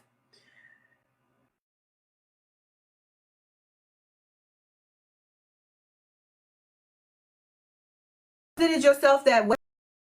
Different group of people that are presented yourself that way. Different group of people that are that want to interact with you in terms of friendships or relationships or what have you. The most people don't want to do the work to present their authentic self, because then that requires them to be self-aware. It requires a lot of things that attribute to that. They have to do that inner work in order to reach that level of being authentic to themselves and not wearing a mask. So when you look at the level of work, good night, Trini. Thank you for coming, hon. When you look at the level of work and the depth of work that's needed to be authentic, which is a part of basic human decency, it's much easier to manipulate. It's easier to learn how to manipulate. It already teaches themselves tactics on how to, they call it the game. So they teaching the game to each other, but the game is coercion. The game is manipulation to get what you want. The game is being deceitful to get what you want. And since that's already in their bro code, is much easier for them to learn that instead of becoming a higher evolved human. So authenticity is the practice of being genuine and sincere, while manipulation is the act of using underhanded tactics to control others. Authenticity can lead to better mental health, deeper relationships, and greater self-esteem, while manipulation can negatively impact mental health and relationships.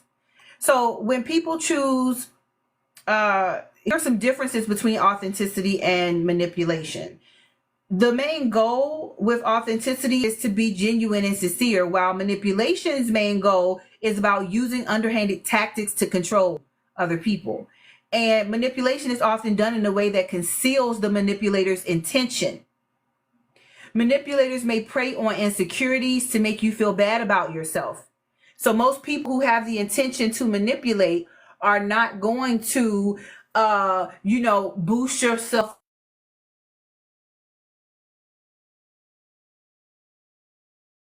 you and inspire you, unless they plan on using that very thing that they inspired or motivated you with to tear you down later, because some of them do use it for that purpose, and that's a part of the trauma bond. They will look at what they know where your weak spots at, and try to shore them up, and just at the appropriate time they will knock you down because they know how to do it. And a lot of time, because we real quick with talking about our past experiences, because we think we're letting them know who we are, we tend to give them the exact tools to use against us. And in that way, we're working against ourselves. And so one example of manipulation is when someone coerces you to do something using threat or force. A lot of women don't understand that a lot of the smacks that we have had actually was done by way of coercion. When you tell a man, no, I'm good, and he keep touching and kissing and trying to change your mind, and you keep telling him no, and he keep going, and you finally like, you know what, let me just do this and get it over with. Sister, that's great. If you said no and he kept going, trying to change your mind, men refer to this as the game. I put that game on her. She told me, no, but I was kissing her behind the ears and, rubbing her spot. See, I know where her hot spot is. So I started just kissing and rubbing it. Yeah, that no turned into a yes. Sir, you just described a grape. And we have to start speaking out about the fact that the majority of women have been raped in that exact scenario, because she just got tired of him asking and just said, fuck it, here you go.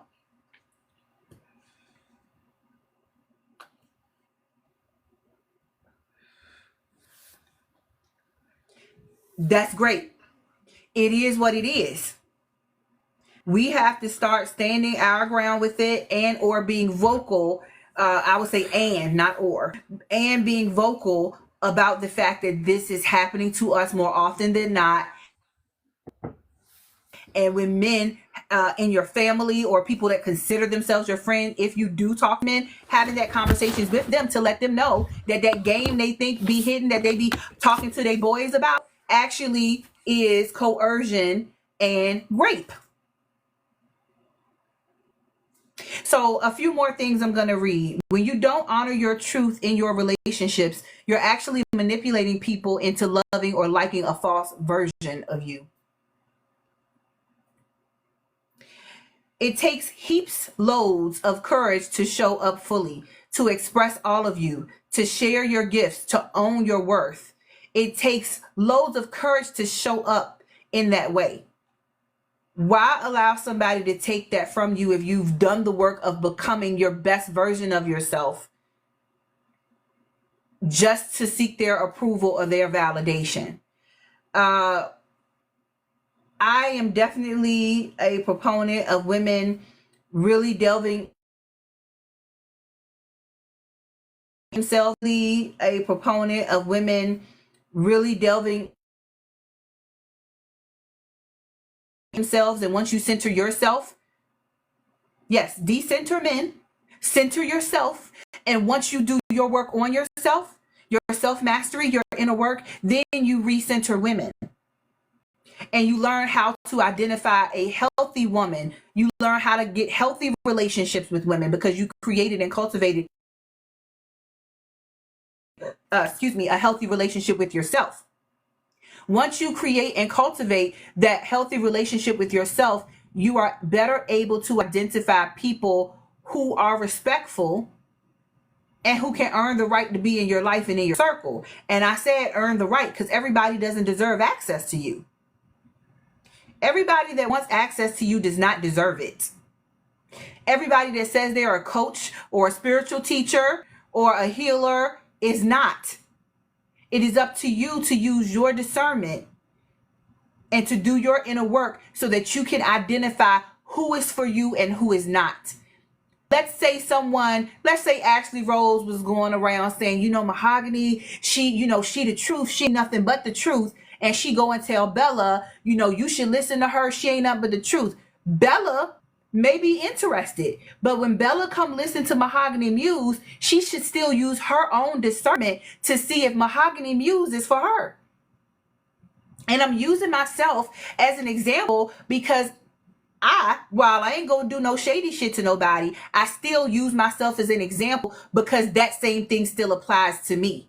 You should be looking at myself included and anyone else to see if this person aligns with what you want to do in your life and things of that nature, and sit back and kind of, spend some time listening to what they are saying to see if it fits where you want to go. Can this person aid, assist, or share some in-depth knowledge to help me better myself?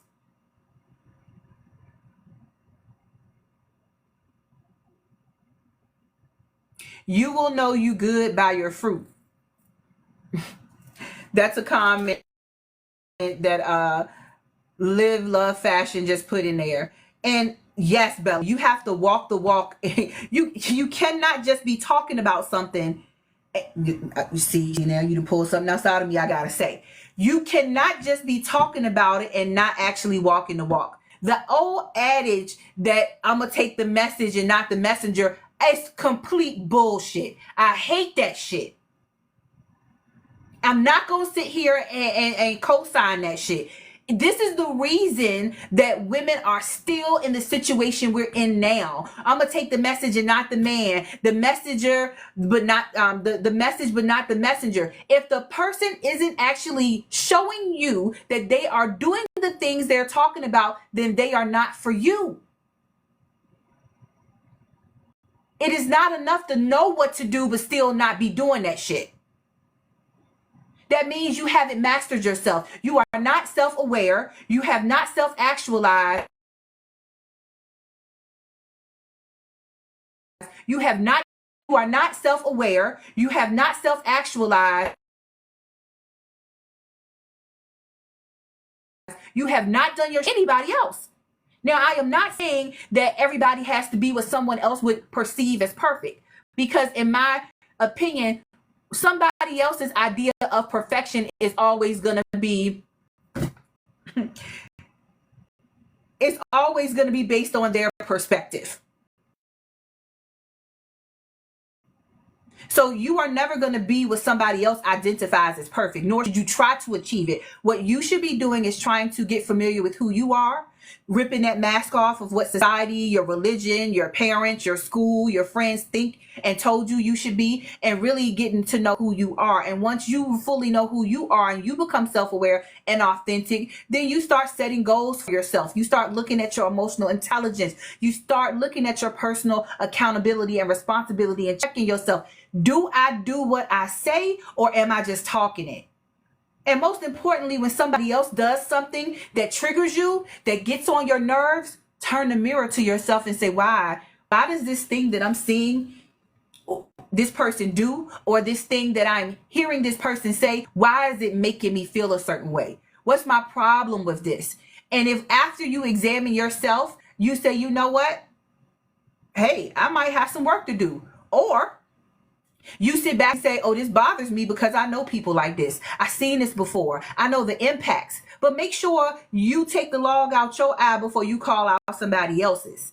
It's super easy to be critical of other people, but if you're not checking yourself, you capable of the same damn thing. The other thing I want to mention here in terms of being authentic and how manipulation plays, I've seen this on this app as well, so I'm going to speak to it. You can swipe up and down and go in and out a plethora of lives, right? Everybody is on their platform sharing their perspective. If I come into your live and I don't like what you're saying, I got options. I can continue swiping, I can block you, or I can mind my fucking business if I want to sit there and listen to what you got to say. But what I better not do is come on your platform and tell you what to teach and what to say and how it should look and sound on your platform. That's your space. If I don't like it, I can disappear and I can block you. And if I feel as though I witnessed something that is not right, I can go on my platform and speak about what I witnessed, right? But I do not have a right to come into your space telling you what to do in your space with your people. It is entitlement, and it's exactly what men do, and it's exactly what patriarchy teaches. So how are we as women trying to talk about being better and elevating ourselves when we are willing to treat other women with those same things? If I find myself going to another woman telling her, you need to show up different, you should do this, you should do that. First off, did she ask me for my fucking opinion?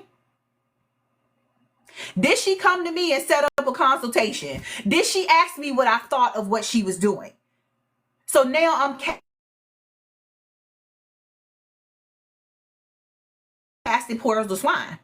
Because if she didn't ask me for my valuable insight, why should I be giving it to her? We really got to start checking ourselves, because a lot of this stuff ends up, because we still have a certain level of internalized misogyny. We have to check ourselves before we start telling other women how to show up and how to be. Because in us trying to figure out why we don't like what they are saying, a couple things could be happening. What that young woman is just talking about what she thinks is right from her limited experience, right? So if this is all she knows, and she's teaching women to get married early and to look good and to live the soft life, if that's how she was raised and she's never been exposed to anything else, how is it that she's supposed to be teaching anybody about anything else? If she herself got married at 18 and that was her experience, what expertise does she have to teach somebody outside of what she's experienced? She believes what she's saying. So if she's wrong in that aspect based on what you know, that means you know something more than she does. Go ahead and swipe to a different live or go to a different video and leave her alone. Now, if her video said, this is what I believe, but something tells me I'm wrong, I'm looking for feedback, can y'all help me? Now, if that's her video, she has invited you to share your opinion. But if that's not, what the hell? Her video said, leave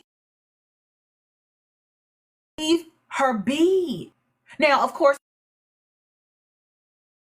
if she's in trouble, guidance that could help save this woman's life or help her live a more safe whole life, then so be it. Drop a couple of encouraging words if she's in trouble, guidance that could help save this woman's life or help her live a more safe whole life, then so be it. Drop a couple of encouraging words and say what you got to say to her and keep it moving, or better yet, DM her. But it's bothersome to me to words and say what you got to say to her and keep it moving, or better yet, DM her. But it's bothersome to me to see us saying that we're here for women, and then we go on other people's platform telling them who to be and how to show up. That means we're in the way of them being their authentic self. We don't have to like what these people say.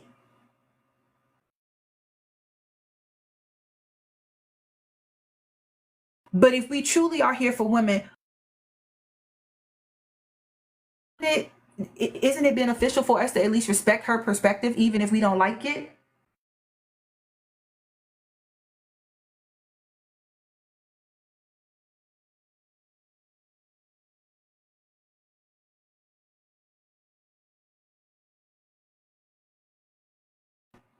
In order for you to get and I'm not going to take the side of a man over you because I find it funny that he disrespects you on my behalf, or disrespect you on the behalf of a male. Either way. Now I'm going to share with you a place where I had to correct myself. Okay. Because I'm all about, and when I finish with this, I would like the sisters that are still here, that are part of the self-mastery group, to come up on the panel briefly, because I just want y'all to talk about y'all experience with the self-mastery course and all of that before I close out. But I will say this, I had to check myself on something. I had listened to another creator a while, and I was all good with how she explained it. I actually had similar thoughts prior to hearing it from her, but listening to her over and over again, just trying to do some in-depth review, my mind had picked up on her concept of delineating males from men.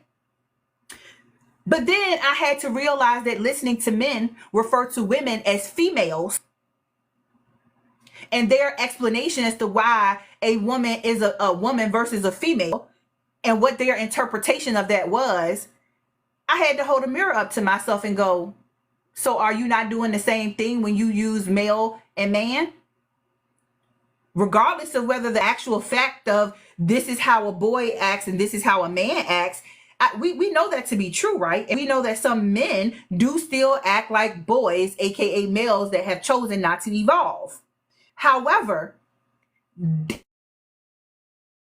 is that correct for me to hold that perspective and get offended when a man calls a woman a female and specifically says she don't respect herself, and this is what his idea of respecting herself is, and so she's not a woman? So if I was okay with doing that, but I wasn't okay with hearing him do that, I had to check myself. And so I decided that I'm no longer going to refer to them in that way, because even while their actions don't match up with it, if I don't like them referring to us as females and knowing why they're doing it, even though there's a rational reason, they do, of course they do it on purpose. But was I not doing it on purpose?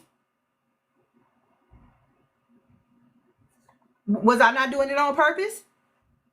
I ain't saying y'all gotta agree. I'm just one of those people that if I'm gonna be authentic, I have to keep it real. So if I realize something in myself where I'm showing some behaviors that don't exactly align with me being authentic and me being true and holding myself accountable, if I'm gonna expect them to do something different, I got to keep that real with myself. So I'm just sharing with y'all what that looks like to be authentic and hold yourself accountable to a certain standard. So that was my example. So I'm going to get off my soapbox a bit so we can close out. I don't know why. Anyway, I'm going to get off my soapbox. We can close out a bit. Share y'all last thoughts real quick, but Ash, if you could come up, and Tacos, if you're able to talk, could you come up? And I think, yeah, Ash and Tacos. Bella is already up here. So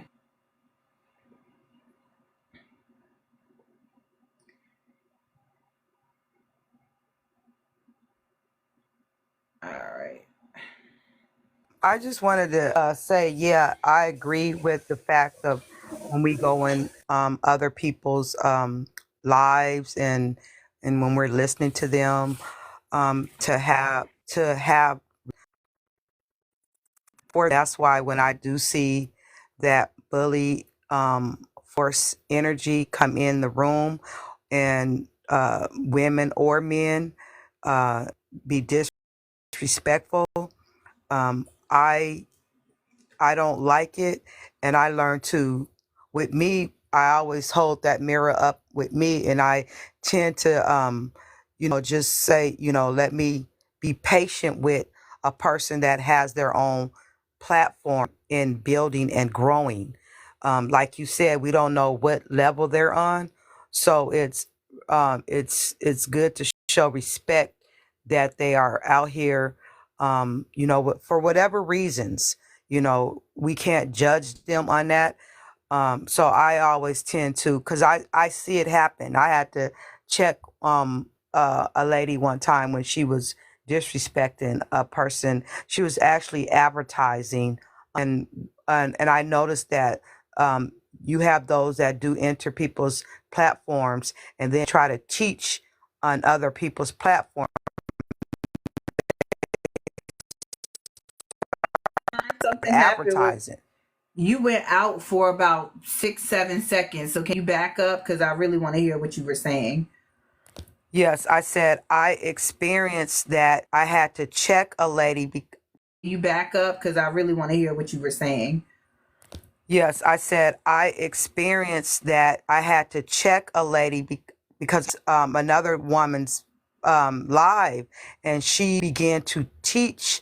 She began to teach her another woman's live, and she began to teach. She began to teach her stuff on her panel, and I said, "Well, won't you go set up your live and teach stuff?" So we see that with men and women that are coming someone else's live and begin to um they begin to advertise. That's what I'm saying. They're advertising on someone else's panel without checking or respecting the host and asking and making sure it's okay to do that. You know what I'm saying? They start advertising. Yeah. It's not so much I had like to do that teaching. the other day on Freeze Live. Yeah, I asked her. She had stepped away and somebody asked me something, and it fell in the realm of self mastery, which is what I do. That's what my platform is about. So I started to talk, but then I said, wait, I need to see if, whatever. And she had just came back and I said, hey, do you mind if I do a little shameless plug here? Because in order to answer her question, it delves right into blah, blah, blah. She's like, yeah, sure. But I feel comfortable getting that approval because I don't want another woman to feel like I'm intentionally disrespecting her in her place. Yeah, and this person was And there literally she is, taking. Miss Free. This person was actually taking. It was like she was taking her stuff and teaching it on her platform though. That's what I'm saying. Wow. She was literally regurgitating what the person's panel. She was taking everything she was saying and said, well, that's what I'm trying to teach, what she's trying to teach. And that was kind of weird to me. She was taking the stuff, the lady she was listening to, she was taking her stuff and advertising and teaching on a lady's platform. So it was so weird. So yeah, I Well, land my thank you plane. for adding that in. I'm if anyone has brief closing thoughts about what we discussed, go ahead and share those. And then I'm going to have the three ladies up here. We're going to have some discussion about self-mastery, my self-mastery program, and what their experience has been in it so far. Can you drop me then, just in case Free wants to Sure. come up? I can be in the chat chats. Okay. Thank you for being up here, Divine. I just want to say briefly, and Uh-oh. Where are you? Go ahead, Ashley. okay, I just want to say thank you so much, Mahogany. This conversation was so needed, and I feel like I learned so much. I took so many notes. And I just appreciate You're you hosting welcome. and having this conversation, and always, just having safe spaces for women to go to and really learn and really continue to become our best selves on this app, which is, it's so rare to have spaces like this, but I love that we're seeing more and more pop up. So thank you. Thank you, love. Yes, thank you for participating. I truly appreciate you.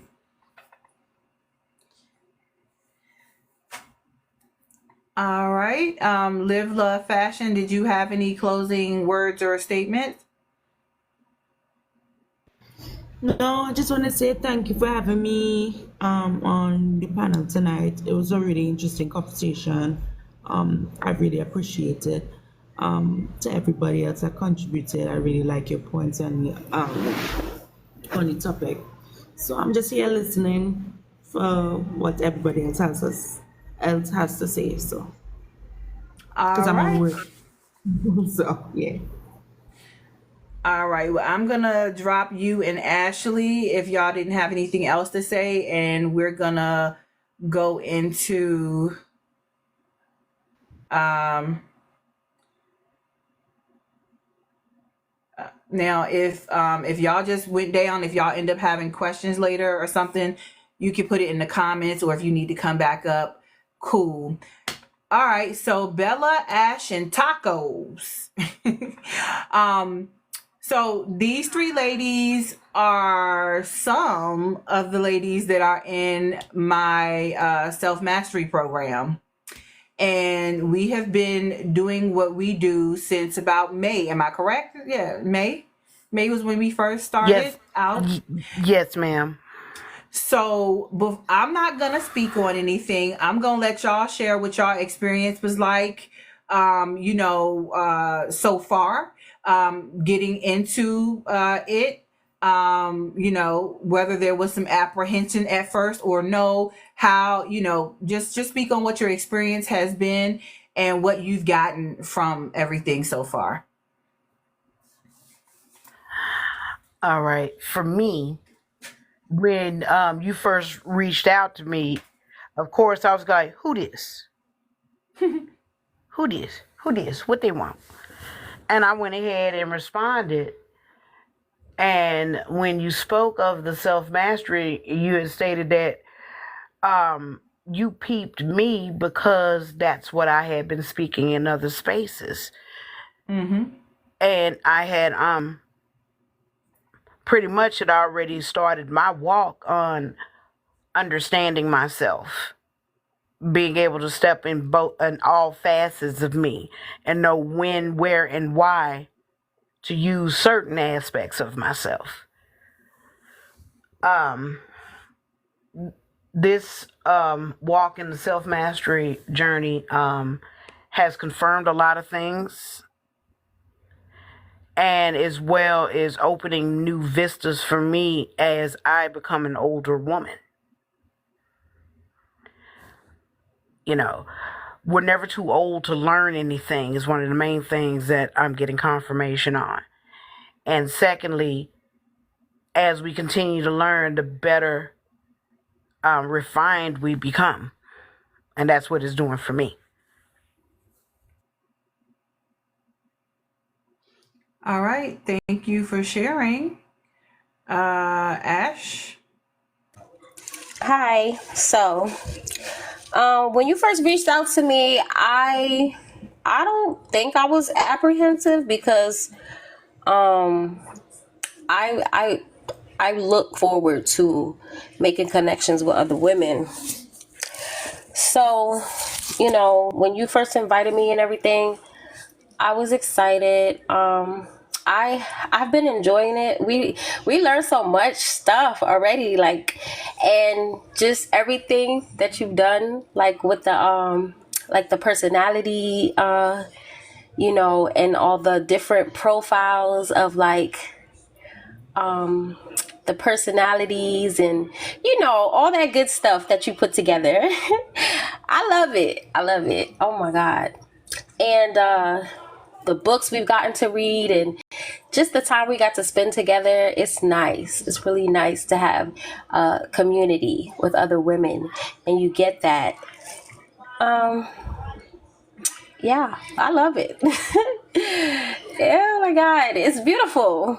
It's beautiful. Yeah, especially Well, with the new thank you. with my terminology, throat boy. Oh God. I swear, when you say that, oh my God. Y'all, so I do we have class one day a week, and then we have sister circle where we just kind of hang out and get familiar with each other. So we did that for several weeks before we even started class, because I think that's so important for people to just genuinely build a camaraderie up, because a lot of the things that we're touching on are emotional things. We're talking about very personal stuff at times while we're learning the things that we're learning, and it has to be a safe place. And you can't expect women to be vulnerable after going through a lot of the things that we've gone through. You can't expect us to be vulnerable in a place where you're not sure you want to be sharing that information with people. So it was very important to me to cultivate a safe space for women before we start doing the work, so that it would be coming from a very authentic place and people wouldn't be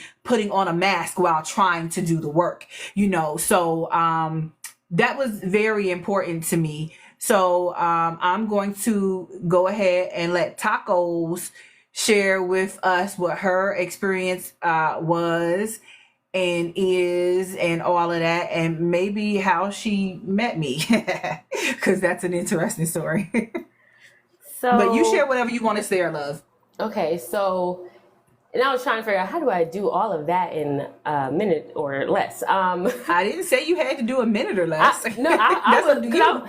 true. I just want to be respectful of other people's time, which has been the underlying theme of those of us talking about the difference between, trauma bonding and actually having a friend, and also manipulation versus people who are coming to you with their authentic selves again. Like, when you're being authentic and you're happy to be you, compassion is easy. Compassion comes so easy and effortlessly to people who probably don't even deserve it, because you are focused on your self-respect, your journey. You're not just drifting in the wind, going along with stuff. You know who you are and what you're centered in. And for me, I met I met Mahogany Muse in a certain cycle of my life when I was just coming on board to what it means to be a woman, a Black woman at that. Like, what does that mean? And I mean, full spectrum, from spirituality, health-wise, just the full spectrum of what it means to be a Black woman. And life happens, and because of where I was at, I didn't have a lot of sisterhood in what I was learning. And so, of course, I lost contact with Mahogany Muse. I lost contact with a lot of women I was studying with.